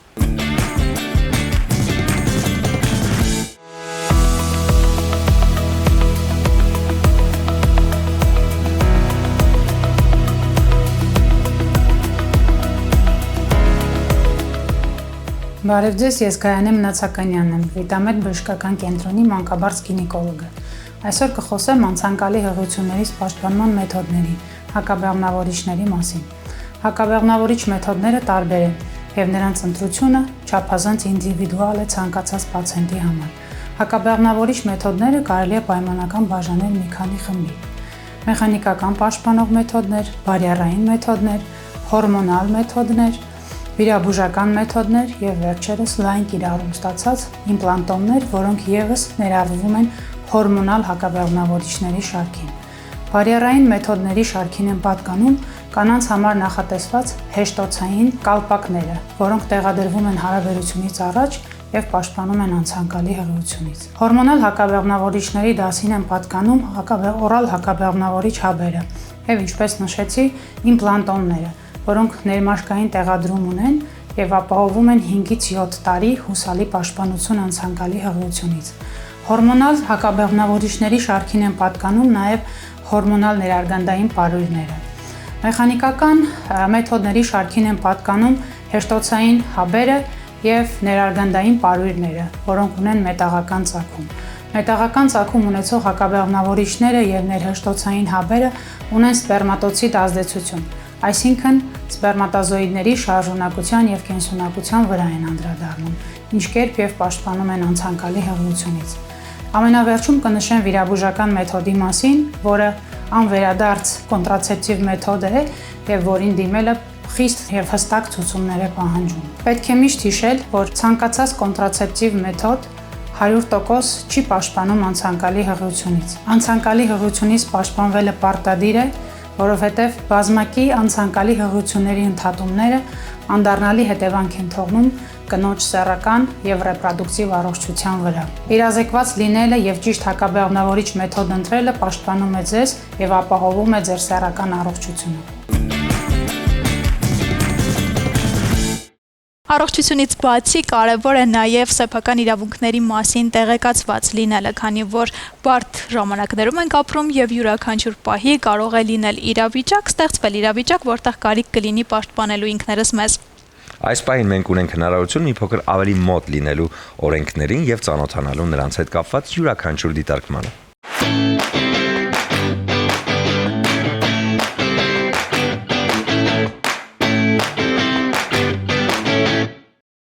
Ողջույն, ես Կրիտերիա ընկերության հիմնադիր փաստաբան Հասմիկ Հակոբյանն եմ։ Ձեզ ներկայացնելու եմ իրավական դաշտից ամենահետաքրքիր եւ պրակտիկ թեմաները, փոխանցելով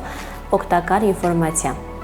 Այսօրվա համար առանձնացրել եմ վիրավորանք եւ զրպարտություն թեման, բայց ոչ թե երկար խոսելու եմ սրանց օրենսդրական սահմանումներից, այլ փորձելու եմ ուղղորդել ինչպես ձևակերպեք ձեր կարծիքն այնպես, որ այն չորակվի որպես վիրավորանք եւ զրպարտություն։ Ինչու՞։ Ցավոք այսօր հատկապես համացանցում շատ են վիրավորանքի եւ զրպարտության դեպքերը, բայց քիչ չեն նաեւ այն դեպքերը, երբ մարդիկ պարզապես ուզում են իրենց կարծիքը արտահայտել, բայց ձևակերպումները տալիս են այնպես, որ հետո անակնկալի են գալիս, երբ ստանում են իրենց դեմ դատարան ներկայացված պահանջ։ Այսպես, առաջին հերթին, եթե ձեր նպատակը իսկապես դիմացինին վնաս պատճառելը չէ եւ ուզում եք ուղղակի արտահայտել ձեր կարծիքը, այնպես արեք, որ դա երևա ձեր ձևակերպումներում։ Օգտագործեք իմ կարծիքով, իմ գնահատմամբ, ինձ համար, իմ պատկերացմամբ եւ նմանատիպ այլ արտահայտություններ, որոնք էականորեն կազդեն ձեր խոսքի ընկալման վրա։ Երկրորդ, երբ տարածում եք ստույգ փաստեր, այսինքն տալիս եք որևէ կոնկրետ ինֆորմացիա, պետք է վստահ լինեք, որ դա համապատասխանում է իրականությանը։ Կամ նույնիսկ եթե վստահ եք, ինքներդ ձեզ հարց տվեք, արդյոք կարողանալու եք դա ապացուցել, որովհետև զրպարտության գործերով դատարանում ապացուցման պարտականությունը կրում է պատասխանողը։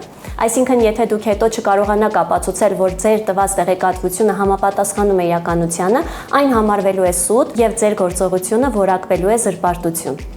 Եվ երրորդ, փորձեք խուսափել վիրավորական բառապաշարից։ Երբ օգտագործում ենք վիրավորական նշանակության բառեր եւ արտահայտություններ, մեծ է ռիսկը, որ այդ ձևակերպումը որակվի վիրավորանք եւ ենթարկվեք պատասխանատվության։ Իսկ ինչ պատասխանատվություն է նախատեսված վիրավորանքի եւ զրպարտության համար։ Նախատեսված է դրամային փոխհատուցում, վիրավորանքի դեպքում այդ չափը մինչեւ 3 միլիոն դրամն է, զրպարտության դեպքում մինչեւ 6 միլիոն դրամը, բայց նկատի ունենանք, որ խոսում ենք մինչեւ այս չափերից, այսինքն մարդկանց մեջ կա թյուր կարծիք, որ վիրավորանքի ցանկացած դեպքում այդ գումարը 3 միլիոն է, զրպարտության ցանկացած դեպքում 6 միլիոն, բայց սրանք առավելագույն չափերն են եւ դատարանը կարող է սահմանել նաեւ փոխհատուցման շատ ավելի փոքր չափ, ելնելով կոնկրետ հանգամանքներից։ Կարծիքի ազատ արտահայտման իրավունքը իհարկե կարևոր է, բայց ինչպես ցանկացած ազատություն, սա եւս ավարտվում է այնտեղ, որտեղ սկսվում է դիմացինի իրավունքը։ Եղեք իրազեկ եւ պաշտպանված։ Բարի լույսի մեկ անգամ շատ ելի հեռուստադիտողներ, առաջին ծրագիրը շարունակում է իր ընթացքը եւ հանգստյան օրերը պետք է վայելել ամբողջությամբ, իսկ վայելքի լավագույն տարբերակներից մեկն էլ սպան է։ Իդեպ ես վերջերս փորձել եմ դեմքի խնամք, դեմքի սպա, որը իր մեջ բազմաթիվ նաեւ բժշկական բուժիչ դիմակներ է ներառում եւ ֆանտաստիկ էր։ Մինչ այդ իհարկե մշտապես մարմնի ռիլաքս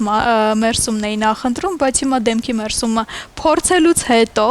սրտանց խորհուրդ եմ տալիս, կարող եք այցելել եւ վստահաբար շատ գոհ կմնաք։ Դե ես առաջարկում եմ հետևել Սոնայի խորհուրդներին եւ նաեւ այս պայն հետևել մեր էջին։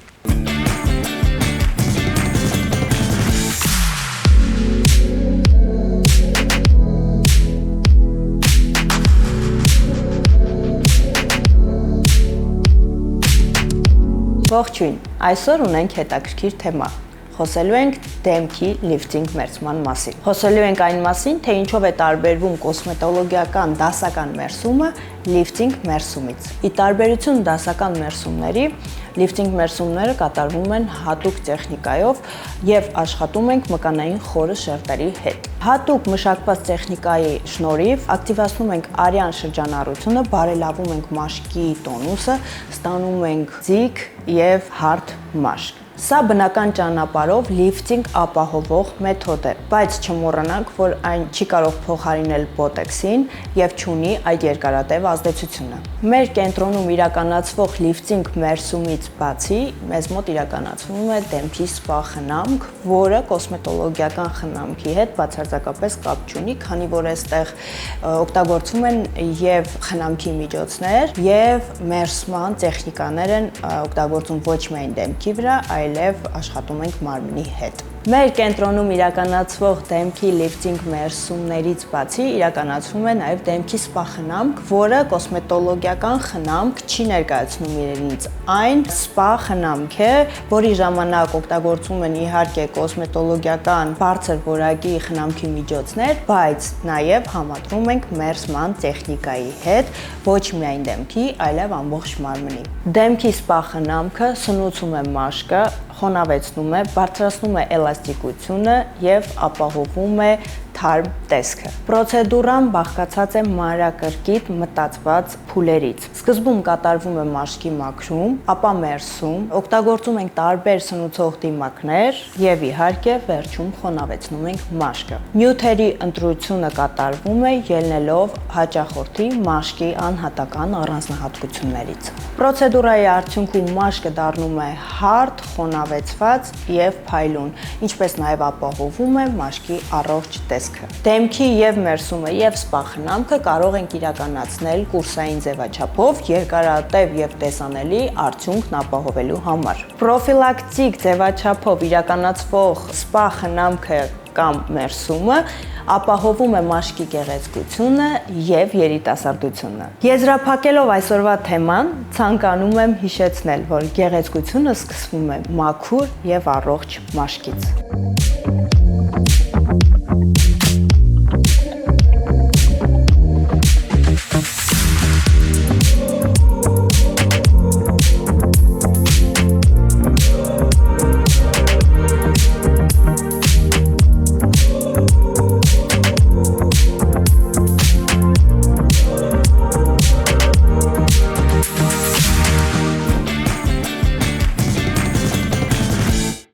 Բարի լույս, ես մեկ անգամ շատ սիրելի հեռուստադիտողներ, առաջին ծրագիր Weekend-ը շարունակում է իր ընթացքը եւ մենք ունենք շատ տաղանդավոր եւ սիրելի հյուր, ում ներկայացնելու կարիք չկա, բայց ուզում ես ներկայացնենք։ Անպայման ներկայացնենք Արտյոմ Կարապետյանն է մեր հյուրը, բարի լույս Արտյոմ։ Բարի լույս։ Ոնց ենք։ Շատ լավ, դուք ոնց եք։ Մենք շատ լավ ենք, շատ լավ տրամադրություն ունենք, առավել եւս հանգստյան օրերին, հա։ Չնայած մենք աշխատում ենք, մեր հեռուստադիտողները հանգստան։ Ես կյանքում չունեցա այդ հանգստյան օրը։ Շաբաթ կիրակի չունես։ Ժամ աշխատանքային, արձակուրդ, դա ինչ է։ Ես վերջի անգամ արձակուրդ գնացել եմ սովետի ժամանակ ծով։ Լավ, հիմա արի հասկանանք շաբաթ կիրակիները բացի էս թողբոյից ոնց է անցնում։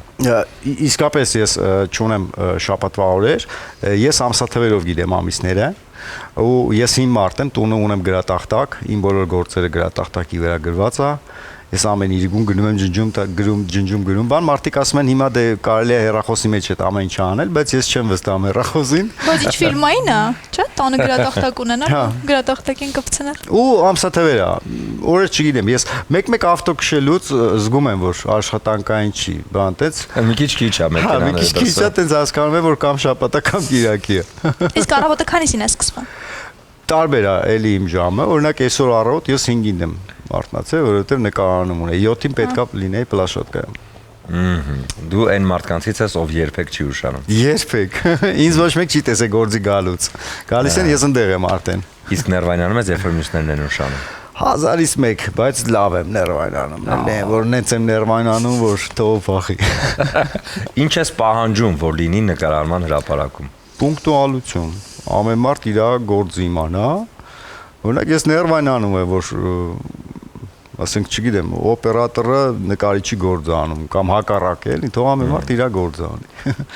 Իսկ ինչ է փոխվել այս տարիների ընթացքում, որովհետև երբ կարիերայի սկիզբն է կամ դեռ այսքան փորձ չկա, մի քիչ երևի ավելի ամեն ինչ հեշտ եք տանում, ավելի համակերպվում եք տարիների հետ, երբ որ փորձը կա, արդեն վարպետությունը կա։ Փորձը օգնում է միանշանակ, հետո ինչ որ տեխնոլոգիաներ են փոխվել քիչ կամ տերմիններ, ես որ նոր եկա Պիցերից, բառեր կար, որ չէի հասկանում, մանավանդ երիտասարդ սերունդի հետ որ աշխատում էի, զգացի, որ այն ժամանակվա տերմինները ուրիշ էր, հիմա ուրիշ է, արդեն բայց արագ ադապտացվել եմ այդ տերմիններին։ Դե փորձը օգնում է նրանով, որ ես հաճախ իմ էներգիան խնայում եմ, հենց հրապարակում, մարդիկ կան նույնիսկ գալիս են ինձ ասում են հո բան չի եղել դրամատրություն, բայց ես ուղղակի նստած, ես գիտեմ, որ հենց հիմա բան չունեմ անելու, իմ էներգիան չեմ ծախսում, երբ որ ասեն մատոր ինչ պետք է անեմ, էլի։ Վերջերս հանդիսատեսին հանձնվեց Օպա Պապա, հա, եւ այնտեղ ունեցալ նաեւ քո դերակատարումը։ Թիմը ամբողջությամբ երիտասարդներ են։ Հա, ես ապշած շշմած եմ այդ թիմի աշխատանքի վրա, տես երիտասարդներից որ ասեցինք,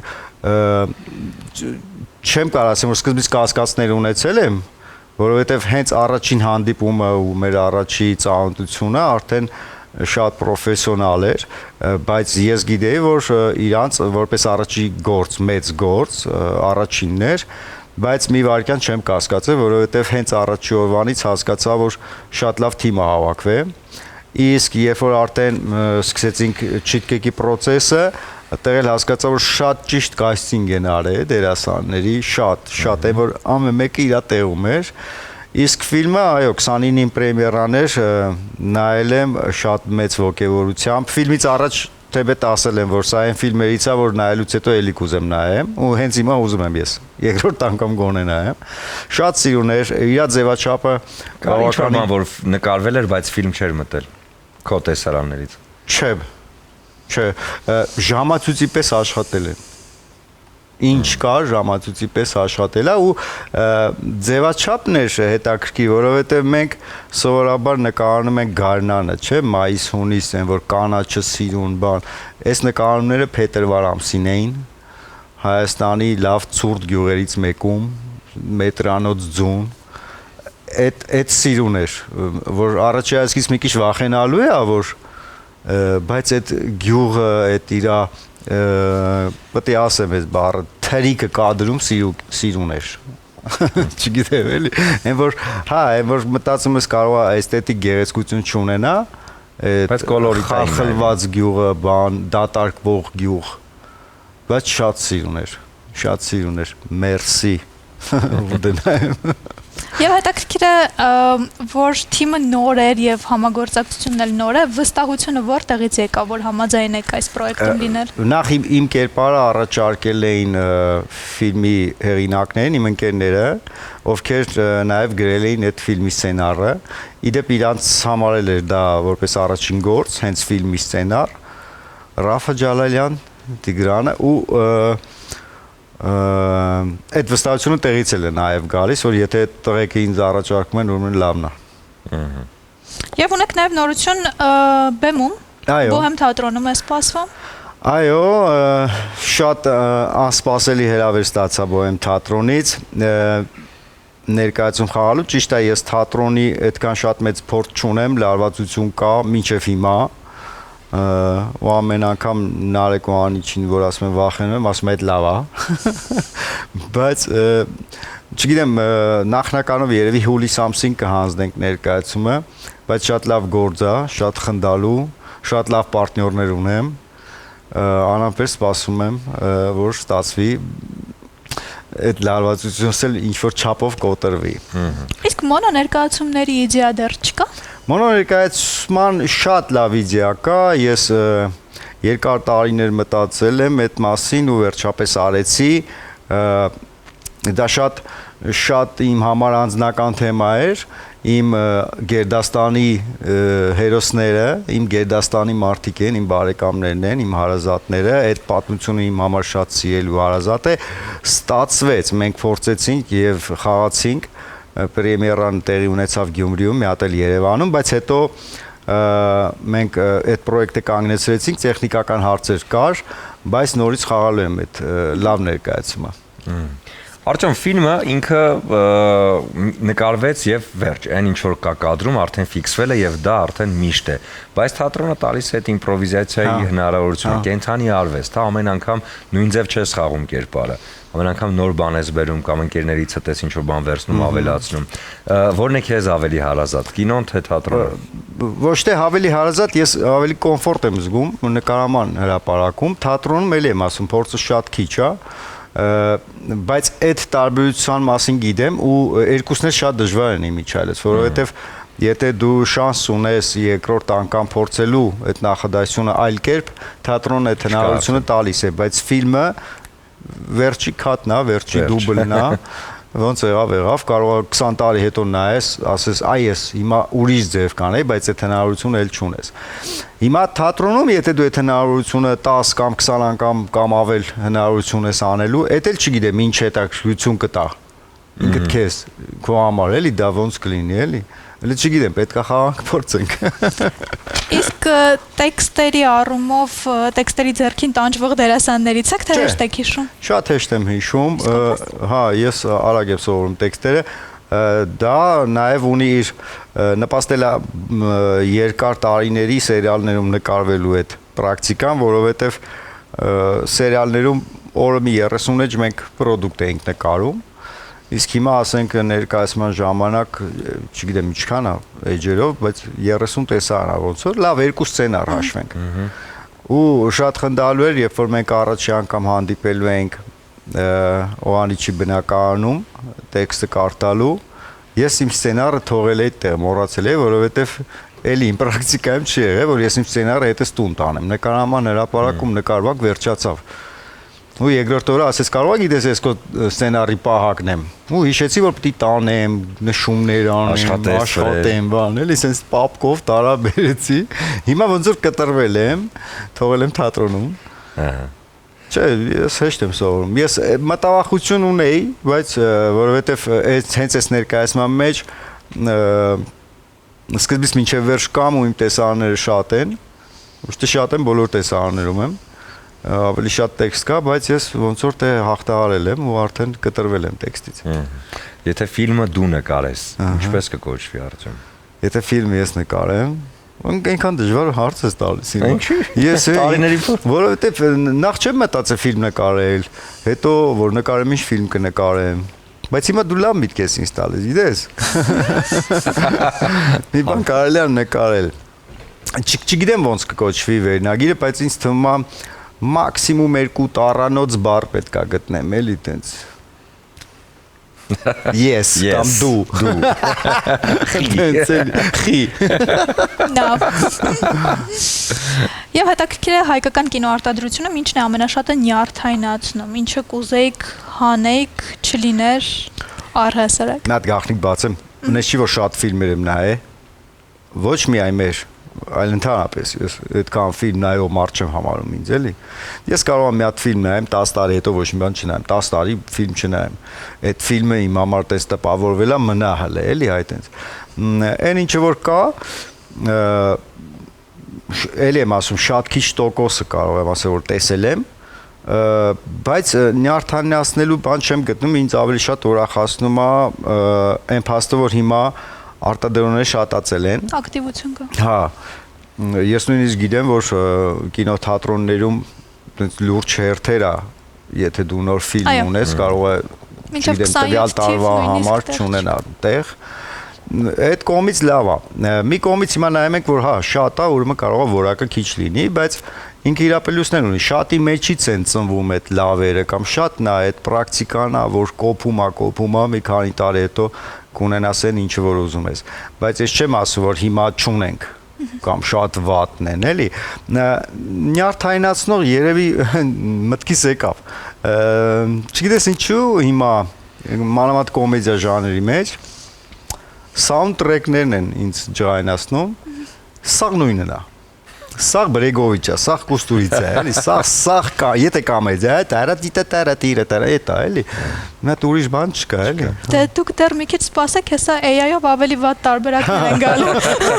Ամեն ինչ դեռ առջևում է այդ։ Ինձ թվում է մյուս տարի մենք էլ պետք չեն գա, AI-ան սաղ կան։ Այո, արդեն առանց դերասանի կինո կնեք։ Մյուս տարի ես մտածել եմ ինչ որ տենց գյուղատեսություն բան, շատ ժամանակ տվեցին մյուս տարի։ Արտյոմ 15 տարի առաջ եւ հիմա նայում ես քեզ, հիմա նայում ես քեզ, հա։ Ինչն է փոխվել։ Շատ բան։ Ինչ։ Սպիտակել եմ։ Այդ արտաքինը, իսկ ներքինը։ Ներքին, ես չէ նույն խելառն եմ էլի սուր։ Այսինքն ներքուս բան չի փոխվել։ Բայց ինչ որ բանի համար ափսոսում ես։ Երբեք, չէ, չի կարելի ափսոսել։ Որովհետև այդ վարկանը որ դու ապրել ես, անցրել ես, այդ քո համար էր նախատեսված, քոնն էր։ Իսկ կան ընկերներ, որ այդ 15 տարիների ընթացքում չեկան, մնացին այդ տարիների մեջ։ Ինձ թվում է հա, ինձ թվում է հա, կլինեն բա ոնց։ Բայ ես։ Եվ այդ տարիների կերպարների հետ գնալով իմ կարծիքով ձեր կարիերայում չգերազանցված կերպարը Մինասի կերպարը ձեզ համարել է այդպես։ Ես սենց եմ նայ ոչ թե իմ համար, ես նայում եմ հանրության արձագանքով, որովհետև մինչև այսօր փողոցին ինձ ճանաչում են այդ կերպարով, անկախ են բանից, որ ես սպիտակել եմ, նույնիսկ շատերը, որ հիմա հենց հիմա էլ են նայում, որ միամիտ տեսնում են, ասում են, ոնց ես մեծացել, ինքը գիտի թե երեկվանն է, էլի։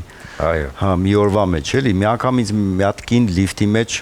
Անենց ասեց, «Էս ի՞նչ է քո վիճակը»։ Էս ինչ ես դառել, ես այն բժշկի գնալիս։ Այն որ արդեն մեռնում եմ, էլի ես արդեն, հեսա 2 ժամ բանա մնացել ինձ, էլի, այդտենց դիագնոզ դրեց։ Ասի իմ հետ ամեն ինչ նորմալ է տիկին։ Հիմա մի հատ էլ նոր նախագիծ կա, որը շատ հետաքրքիր ժանր է, կոմեդիա, ֆանտաստիկա, հայ վամպիրների մասին։ 16 մասանոց ֆիլմ է, արդեն գնում է, ուտեմ քեզ վերնագիրը։ Շատ հետաքրքիր էր առաջարկը, երբ որ ինձ զանգեցին, ասեցի ինչ ժանր, ասեց ֆանտաստիկա, սենց էր, ասի ինչ ովքեր են, ինչի մասին է խոսքը, ասեց վամպիրների, մի հատ էլ սենց եղա։ Հետո ասեց կոմեդիա, ասի լավ, օքեյ, հնարավոր է։ Ու շատ սիրուն է ստացվել։ Արդեն գնում է։ Արդեն գնում է,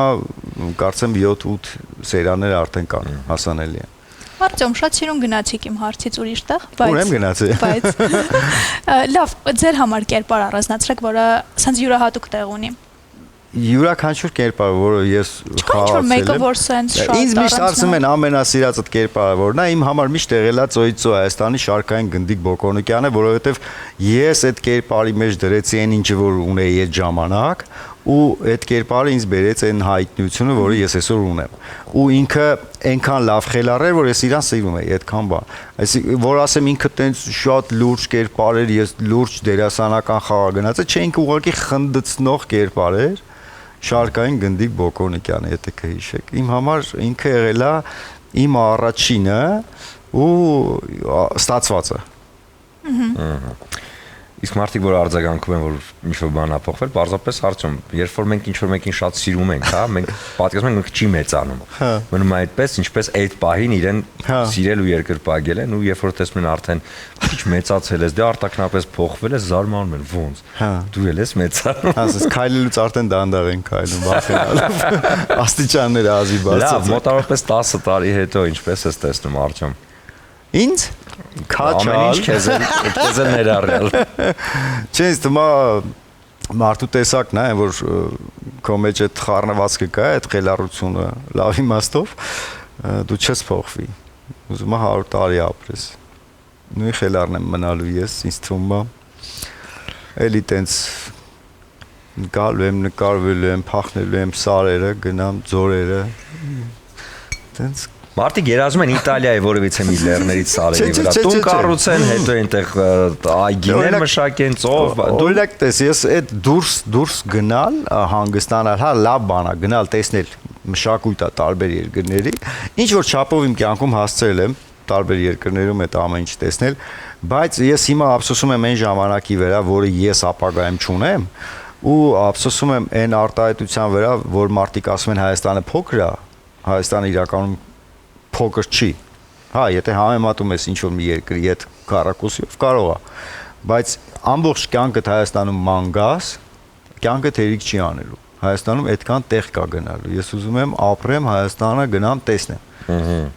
Ու գնահատել պահերը, դա շատ կարևոր է։ Պահերը պետք է գնահատել զանգուի հետ, որն առաջարկում է Վեդիալկոն։ Ուֆ, Արտյոմ ջան, եւ ես վստահ եմ, որ այս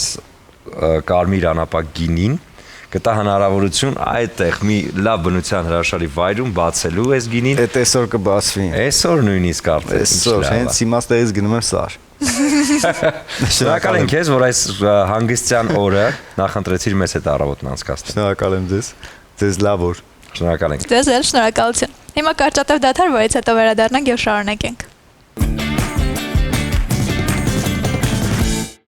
Բարի առավոտ շացիելի հեռուստադիտողներ, առաջին ծրագիր Weekend-ը շարունակում է իր ընթացքը եւ մենք շարունակում ենք խոսել հետաքրքիր թեմաների մասին, իսկ մեր հաջորդ հյուրը մարդ է, ում մեղեդիներում Հայաստանն է իր պատմությամբ, ուժով ու զգացմունքով։ Մի անուն, որը վաղուց դարձել է որակի ու ինքնատիպության նշան։ Եթե երաժշտությունը կարողանար պատմել պատմություններ, ապա նրա ստեղծագործությունները կլինեին ամբողջական ֆիլմ։ Այսօր այդ պատմությունները կլսենք կենթանի։ Այո, մենք շատ ուրախ ենք ամեն անգամ նրան տեսնելու մեր տաղավարում։ Արա Գևորգյանն է մեր հյուրը։ Բարի լույս մայստրո։ Բարի լույս բոլորին եւ մեր բոլոր հայրենակիցներին, ովքեր մեզ դիտում են։ Ոնց եք։ Շնորհակալ եմ։ Շատ լավ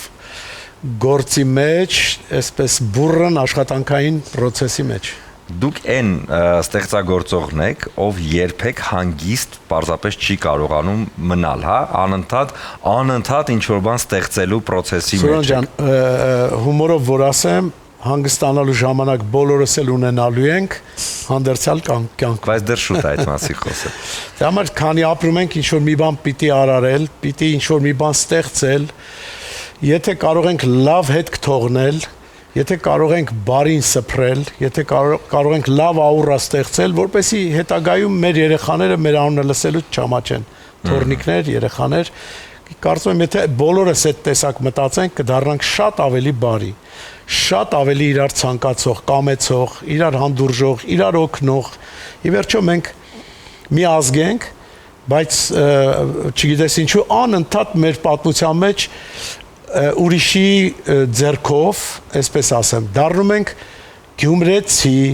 ղարաբաղցի, չգիտեմ, կիրովականցի, բոլորս հայ ենք եւ մանավանդ որ դժբախտաբար սփռվել ենք ամբողջ աշխարհում ցեղասպանության պատճառով, մենք պետք է հակառակը էլ չցվրվենք, ավելի շատ պետք է համախմբված լինենք։ Դրա համար ամեն մեկս մշակույթի մարդ, սովորական մարդ պիտի ջանք թափենք, որպեսզի այդ միացումները տեղի ունենան մեր երկրում։ Եվ քանի որ այսօր պատահական օր չէ օրացույցում, մայիսի 9-ն ենք տոնում, ինձ հետաքրքիր է ինչպիսի հայրենիք եք պատկերացնում 5 տարի անց եւ ինչպիսի հայրենիք կուզեք ժառանգել մեր սերունդներին։ Գիտեք, ես լավատես մարդ եմ միշտ։ Եվ միշտ հույսս կապում եմ, ասում եմ, մեր թշնամիները, մեր ախոյանները ինչ որ մի օր ավելի խելացի կդառնան, ավելի իմաստուն կդառնան եւ կլսեն հին ժամանակներից եկող հին ասածը հենց հայի ինքնության սկզբնաղբյուրից եկող այն դասերը կսերտեն, այն որ ասում խելքի կգան մեր հարևանները եւ ես լավատես եմ, այն ինչի մասին որ միշտ երազել ենք, օրերից մի օր դա իրականություն կդառնա։ Մենք կտեսնենք, թե մեր երեխաները կամ թոռները կտեսնեն, բայց եկեք այդ լավատեսությունը մեր ներսում պահենք, մեր սրտերում պահենք, չմոռանանք մեր ինքնությունը, չմոռանանք մեր այբուբենը, չմոռանանք մեր գիր գրականությունը, բառն ու բանը եւ պահպանվելով քայլենք ժամանակի հետ։ Յուրաքանչյուրս մեր աշխատանքով, մեր գործով, հա, մի փոքր քար ենք դառնում մեր պետությունը ավելի, մեր հայրենիքն ավելի ամուր դարձնելու համար։ Եվ դրա համար պետքա ձեռք սեղմել, անպայման։ Ոչ թե դուք ձեր գործը միայնակ անեք, ես իմ գործը միայնակ անեմ, այլ եկեք ձեռքի տանք եւ այս առումով ես կուզենայի հենց հիմա ասել իմ նոր նախագծի մասին, այո, որը ինքը հենց այդ միացնելու ամբողջ իր բովանդակությունը կռիվը հաշտեցնելու մասին է։ Մեր սևի ու սպիտակի պայքարը իրար դեմ ամբողջ Սփյուռքում եւ հայրենիքում քույր ու եղբայր, ամուսիններ, ընկերներ, հայր ու որդի, մայր ու աղջիկ, բոլորը բաժանված իրար հետ վիճում են։ Այն Facebook-ներում ինչ ասես իրար հայհոյում են, գրում են։ Հիմա պահն է կանգ առնելու եւ բոլորը հաշտվեն, որովհետեւ երկիրը ունի ճանապարհ, որով ընթանում է։ Հիմա նավակի մեջ ենք, բոլորս նույն նավակի մեջ ենք։ Ինչքան ամուր պահենք մեր նավակը, այնքան երկար կլողանք եւ կհասնենք մեր ուզած ակետից բեկետին։ Դրա համար իմ արած այդ նախագիծը, քանի որ ինքը շատ մեծ է, Սուրեն ջան, դրան հասնելու համար գաղափարներ ծնվեցին։ Նախ գաղափարը ծնվեց երկու իրար նման եղբայրներից, որոնք երկուսն էլ դհոլ են նվագում։ Այո, Իմ ուսանողներից։ Եվ երբ որ ես նրանց տեսա քննության ժամանակ, արդեն ոնց որ խոսքը եկավ, ոնց որ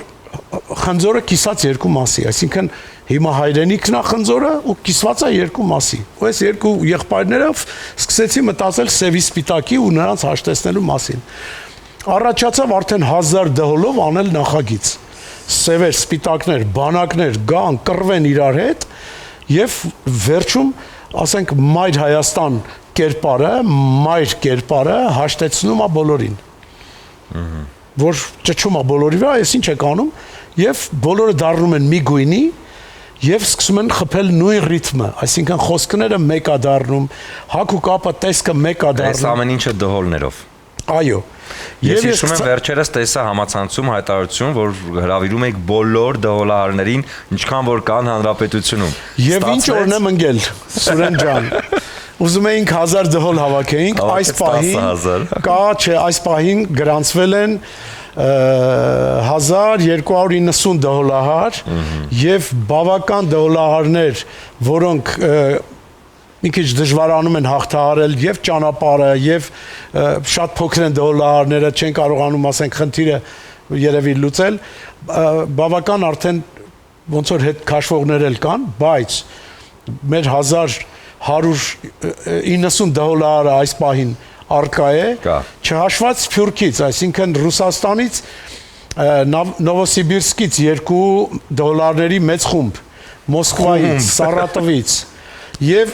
որպեսի նրանք չգան Հայաստան, չչարչարվեն գալ Հայաստան, որոշել ենք երկրորդ տարբերակ անել, նաև իրենք տեղերում նկարահանվեն, արդեն բոլորը սպիտակ շորերով, արդեն հաշտեցված, որ Սփյուռքն էլ է մեզ միանում, դա գաղափար է, որը կարծում եմ ռեժիսորը կկարողանա Վահեյանը, հրաշալի ռեժիսոր, Արտուր Ղարայան, հրաշալի օպերատոր, փորձառու մարդիկ կկարողանան այս գաղափարը կյանքի կոչել Ճիշտ է, գաղափարը իմ գլխի մեջ է ամբողջովին ոնց է սկսում, ոնց է ավարտվում, բայց քանի որ ռեժիսորի հետ նոր եմ ծանոթացել եւ ինքն էլ հրաշալի մտքեր ունի, հիմա պիտի խորհրդակցենք,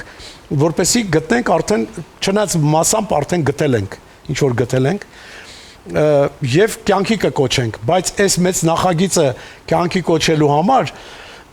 կար նաեւ մի ուրիշ նախագիծ, կոչվում էր 1000 վահան 1000 վահան նախագիծը, որի հիմնադիրներն են Իգոր Զարգարյանը եւ Սրփուհի Մովսիսյանը, համահիմնադիրներն են։ Նրանք այնքան մեծ ազգանվեր գործ են կատարում, սահմանամերձ բոլոր բնակավայրերում հավաքել են բարի խմբեր, միավորել են եւ մշակութային կյանքը զարգացնում են հենց սահմանամերձ շրջաններում։ Հիմա մենք իրար հետ համագործակցում ենք նաեւ, որովհետեւ Այս մեր դահոլահարների ամբողջ այդ մեծ տեսահոլովակի մեջ նաև վերջում շատ սիրուն անակնկալ կա, որ այդ 1000 դահոլով գրում ենք սեր։ Եվ ոնց որ բարի խմբերն էլ մտնում ու այդ սերը գրկում են։ Ինչքան պետք է սերը փայփայել այդ գաղափարով։ Եվ դրա համար նաև կուզենայի շնորհակալական խոսքերս հղել իմ շատ լավ ընկերներին Յուրա Ղարիբյանին, Արթուր Ջավադյանին, Արա Ավակյանին Դանիել Ազիզյանին, Տիգրանին, Արտյոմին, իրանք այնքան շատ են, որ անպայման կուզենայի Անահիտ Սարգսյանին Մոսկվայից, պարերի այդ մեծ մասնագետ հայորդի խմբի ղեկավարին, Էլմիրա Պողոսյանին,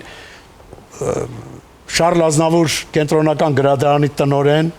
Իրանք ամեն մեկը մի մեծ կարևոր գործ են անում։ Անահիտ Մովսիսյան, փայտագործ, քանդակագործ փայտի վրա հրաշալի մի մասնագետ, որը դիզայնի առումով խորհրդատվական ելում ասեմ, այնքան շատ են, չգիտեմ որ մեկին նշեմ, շեշտեմ, բայց չի ուզենա որևէ մեկին մոռանայի այս պահին։ Չմոռանամ ասել, որ շատ կարևոր գործ է կատարում Վահան Նահապետյանը, երկրորդ իմ հետ այս ամեն ինչի մեջ կատարող գործիքավորող, կոմպոզիտոր, հրաշալի անձնավորություն Վահանին շատ է օգնում, որովհետև այն գործիքավորումները, որ ես հիմա կատարում եմ, այն ստեղծագործությունները, որը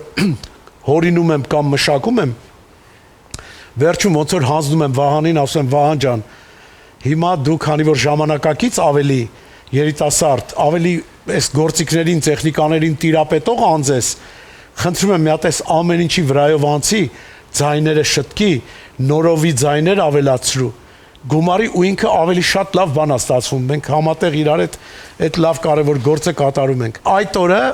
որ դե բոլորը պետքա ջուր ունենան խմելու, քանի որ դաշտավայրում ենք լինելու,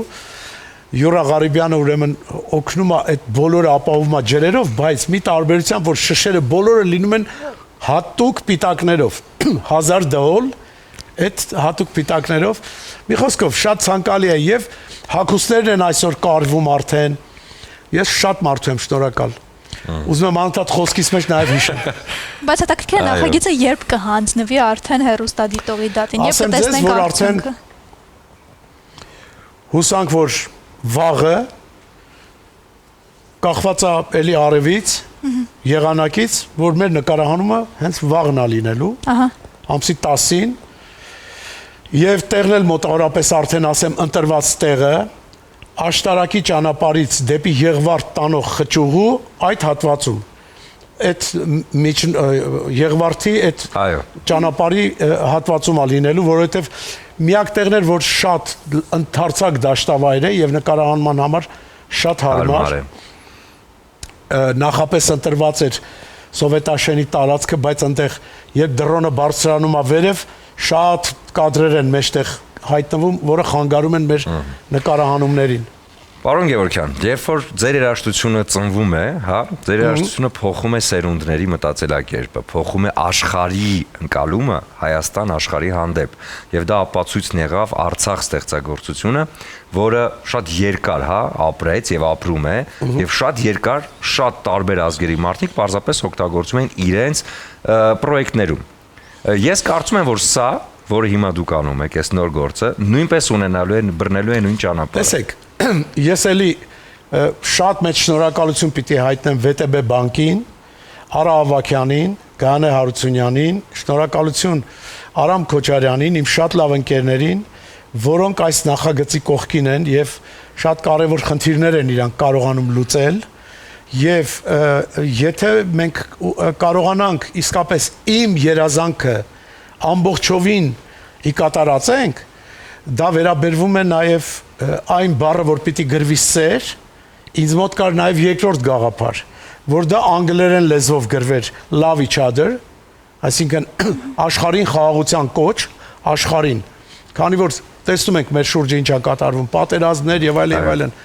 Եվ այս նախագիծը նաև անգլերեն լեզվով երբ որ գրեինք, դրոնից երբ որ նայում ես գրվածների, սա նաև կարելի է մատուցել ամբողջ աշխարհին։ Ես կարծում եմ, որ դժվար չի դա անել։ Եվ ձեզ ասեմ մի բան, որից շատ տխրել եմ հիմա, ես ուզում եի, որ սա ներկայացնենք Գինեսի ռեկորդների գրքում։ Բայց հիմա էլ պարզվում է, որ Գինեսի ռեկորդների գիրք այսօր մտնելու համար բավական թանկ գումար է պետք վճարել։ Ես չգիտեմ, մեր հայրենակիցներից ով կարող է այդ հարցում ինձ օգնել, որպեսզի մենք կարողանանք հրավիրել Գինեսի գրքի այդ մասնագետներին, որպեսզի նրանք գան ու տեղում ֆիքսեն։ Մոտավորապես ինչ գումարի մասին է։ Ես կարծում եմ $10,000-ից մի քիչ ավելի։ Դե ես կարծում եմ, որ մենք ունենք այնպիսի հա գործարար մարդիկ, հայեր, ովքեր ում համար կարծում եմ այդ գումարը կարող է դրա մասին ինձ տեղեկացրեց մեր հայկական դյութազնագիրք ունենք, չէ՞, մենք հիմա որ գոյություն ունի Հայաստանում, Վարդանը, նրա հիմնադիրը, ստեղծողը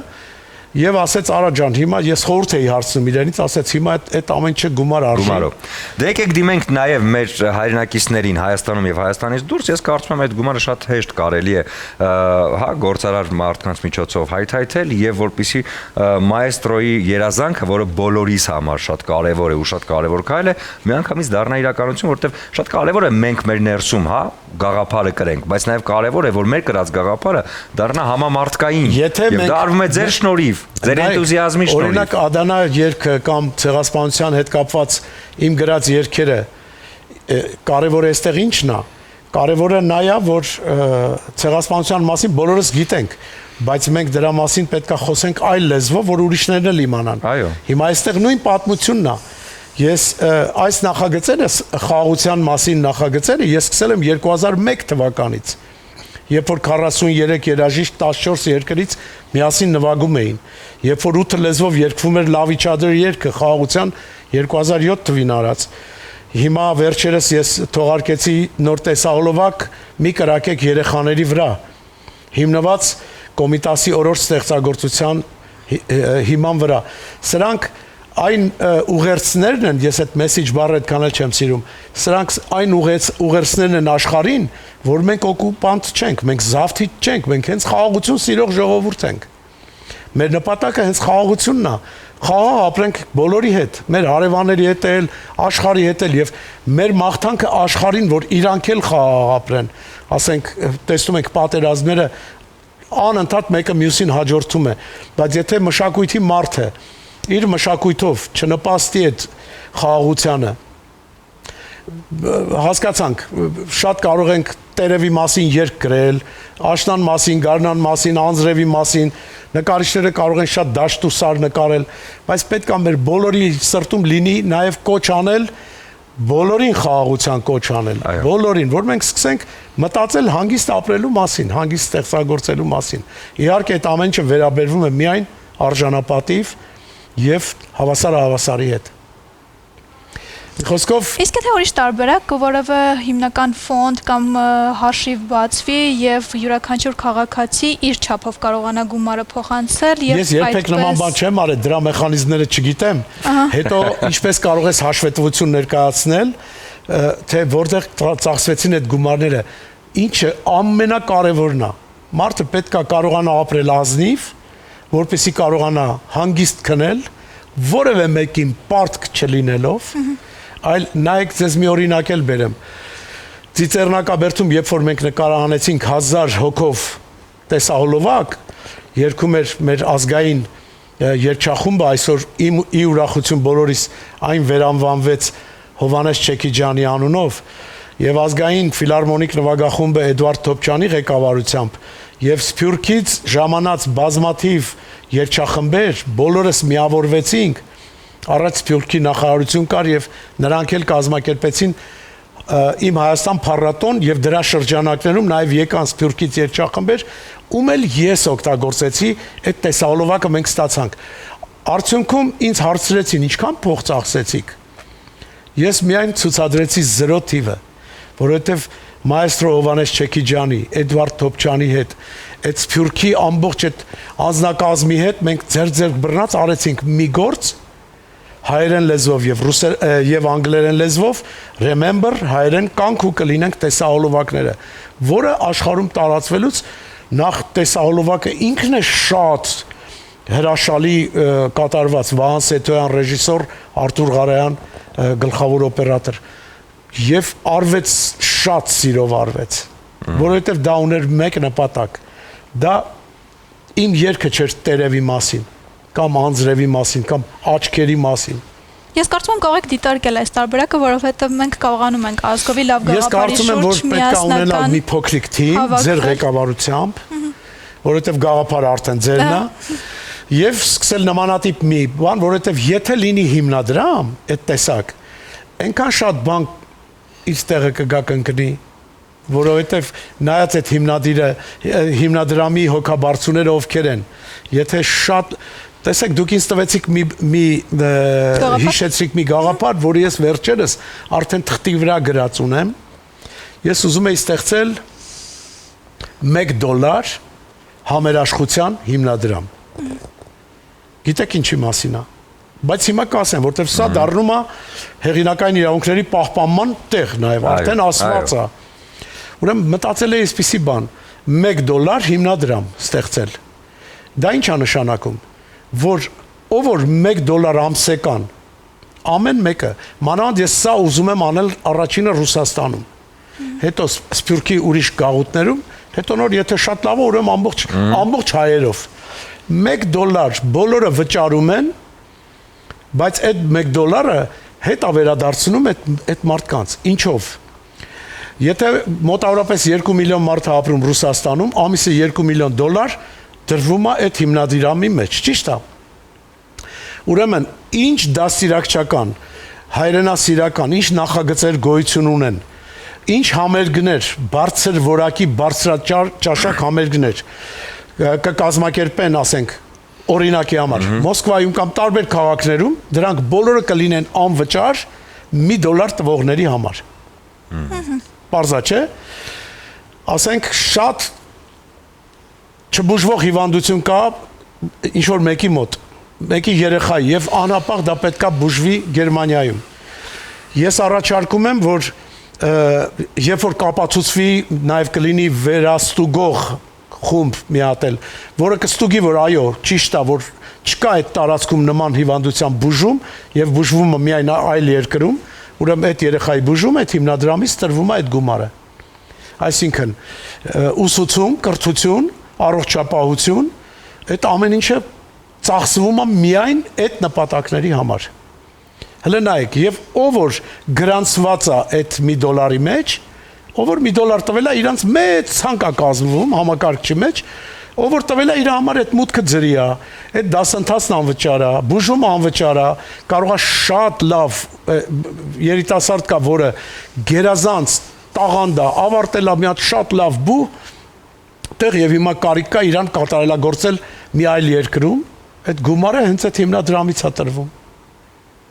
Լավ միտք է, չէ՞։ Այն ինչը որ ձեր մոտ ուղակի միտք է, հետո դառնում է արդեն շոշափելի ու տեսանելի։ Ես հիշում եմ մի քանի ամիս առաջ մեր տաղավարում այս պրոյեկտը դհոլների միտք էր ուղակի։ Այո, այսօր արդեն տեսանելի է եւ իրականություն։ Բրավո։ Այ դուք մի այսպես ցանկ ներկայացրեցիք, շնորհակալությունների, ես ասեմ, որ բոլորս ազգովի շնորհակալ ենք ձեզ, որովհետև դուք ձեզ ճանաչելով ոչ միայն որպես ստեղծագործող մարդ, այլ որպես ուղակի Արա Գևորգյան, ես վստահ կարող եմ ասել, այս ամեն ինչի հետևում երբեք ոչ մի շահ չի դիտարկվել։ Եվ իմանալով նույնիսկ որ ձեզ Սոնին առաջարկել է մեծ գումար, բայց դուք չեք վերցրել դա։ Այո, շնորհակալ ենք ձեզ այս հսկա աշխատանքի համար։ Որտեղ ես մոռացա շնորհակալություն հայտեմ իմ բալիկին Անիից, որ գիշեր ցերեկ էս դոլարների հարցերին է պատասխանում, այդ չաթ ենք ստեղծել, որ ինչքան հարց կտան $1000։ Այո, պատկերացնում եմ, չէ։ Եվ ի վերջո նախագիծը երբ արդեն իրագործվի վաղը, որտեղ կարող ենք արդյունքը տեսնել, ձեր YouTube-ի ալիքում։ Դե մի քանի օր էլ պետք է համբերենք մոնտաժման աշխատանքների իրականություն դառնան։ Եվ արդեն տեսնենք, որ հեռուստաընկերությունով, հա, մեկ էլ կա այսպիսի նպատակ, քանի որ շնորհակալություն հայտնելու մարդիկ ցանկը մեծ է, նաև այսպիսի գաղափար կա, որպեսզի անել շնորհանդես, այս տեսահոլովակի, այդ մարդկանց հավաքել միտեղ, կազմակերպել առաջի ցուցադրությունը եւ ինչ որ մի փոքրիկ էլ գինիներով իրար ասել լավներ թե հաջորդ նախագիծը ինչ ենք անում։ Լավներ թե շատ լավներ։ Ես կարող եմ վստահեցնել, որ այդպես էլ կանեք դուք, որովհետև ձեր բոլոր մտքերը միանգամից դառնում են իրականություն, եւ յուրաքանչյուր հայի անունից եմ այս պահին խոսում, երբ է լինի, որտեղ է լինի, երբ որ մենք հեռուստացույցով կամ օտար երկրում ինչ որտեղ լսում ենք, հա, Արցախ ստեղծագործության դհոլների ձայնը, մենք մուրադի դեմքով կանգնում, ասում ենք սա մերն է։ Այո։ Եվ դա շնորհիվ ձեզ։ Համոզված եմ սա էլ է դառնալու հենց այդ գործը։ Եվ Սուրեն ջան, ես կասեի շնորհակալություն նաև մեր դհոլի այդ հրաշք ուսուցիչներին, վարպետներին եւ մասնավորապես այն դհոլահարներին, ովքեր եկել են իրենց ձեռագիրը թողել են իմ ստուդիայում, դա Գագիկ Հախվերդյան, Նորայր Շարոյան, Էֆո, մեր սիրելի դհոլահարներն են, Նորայր Ավետիսյան, Շահեն Ավետիսյան, Ռազմիկը ազգանունը հենց այս պայն Սարգսյան, եթե չեմ սխալվում, Ալիկ Փելոշյան, մեր հրաշալի դհոլահարները եւ սպասում եմ դեռ Արա Զորդինյանը հայտնվի, իմ շատ սիրելի ընկերը, որ հիմա շատ խեղդված է Վահագն դոլարների համույթը, որ այդ ամբողջ համույթից ոչ մի ձայն չկա։ Անընդհատ զանգում ենք, ձայն չկա, Արազին եմ փնտրում։ Դե կարևոր պահերն էլ եկեք ֆիքսենք Զանգուի հետ միասին, որ ներկայացնում է Վեդի Ալկոն, այս կարմիր անապակ գինին, կարծում եմ հրաշալի առիթ կլինի, որպեսզի արդեն վաղվա նկարահանումից հետո, երբ որ կավարտեք, երբ որ կհնչի ռեժիսորի կողմից վերջ նկարահանվածը, կբացեք գինին ու կֆիքսեք այդ պահերը։ Անչափ շնորհակալ եմ։ Բագրատին էլ եմ ուզում ասեմ շնորհակալություն, որ այդ սեր բառը գրում է, դա շատ բարդ աշխատանք է, գեոդեզիական այդ չափումներով, ամեն ինչով դաշտի մեջ, Երևան տեսահոլովակը ինքն էր այդ կանոնների այդ բապտի գծվի գրվի, այո։ Մի խոսքով ես ձեզ եմ անչափ ասում շնորհակալություն Սոնա ջան, Սուրեն ջան եւ ATV հեռուստաընկերությանը, որ մենք սրա մասին խոսեցինք ու ես առիթ ունեցա ասել շնորհակալություն իմ ընկերներին եւ հուսամ, որ մենք այդպես ձեռք տված շատ մեծ գործեր կարող ենք միասին կատարել։ Դե մենք էլ հուսանք, որ երկար չենք սպասի արդյունքին եւ մեր եթերում պարբերաբար արդեն կներկայացնենք այդ հրաշալի գործը։ Շնորհակալ ենք շատ։ Շնորհակալ եմ, ես եմ շնորհակալ։ Ինչ, հիմա դադար, որից հետո վերադառնանք եւ շարունակենք։ Դե կարծում եմ, որ այսքանը նախատեսված էր հենց այս հանգստյան օրվա համար, այնինչ էլ որ իհարկե բաց թողեցինք, արդեն կանդրադառնանք մեր հաջորդ եթերի ընթացքում։ Հիշեցնենք միայն, որ հանգստյան ոչ միայն կարևոր է առավոտը սկսել ճիշտ, նաև ավարտել օրը հենց նույն լավ տրամադրությամբ, ինչի հետ էլ առաջարկում եմ օրը կապել նաև Զանգույով, հա, Վեդի Ալկո ընկերության կողմից առաջարկվող։ Զանգուն գինին առանձնանում է իր նուրբ բնավորությամբ, հավասարակշռված համով, բազմակողմանիությամբ եւ հատկապես իդեալական համադրելով գառան մսից պատրաստված ուտեստների հետ։ Ռեզերվ անապակ գինի զանգուն յուրահատուկ պահերի համար է նախատեսված։ Նրանց համար, ովքեր գնահատում են հստակությունը եւ որակը։ Չմոռանանք նաեւ, որ 1956 թվականին հիմնադրված Վեդի Ալկոն կրում է հայկական գինեգործության դարավոր ավանդույթները, ստեղծելով գինիներ, որոնք արտացոլում են Արարատյան դաշտի եւ Վայոց ձորի ամբողջ բնությունը։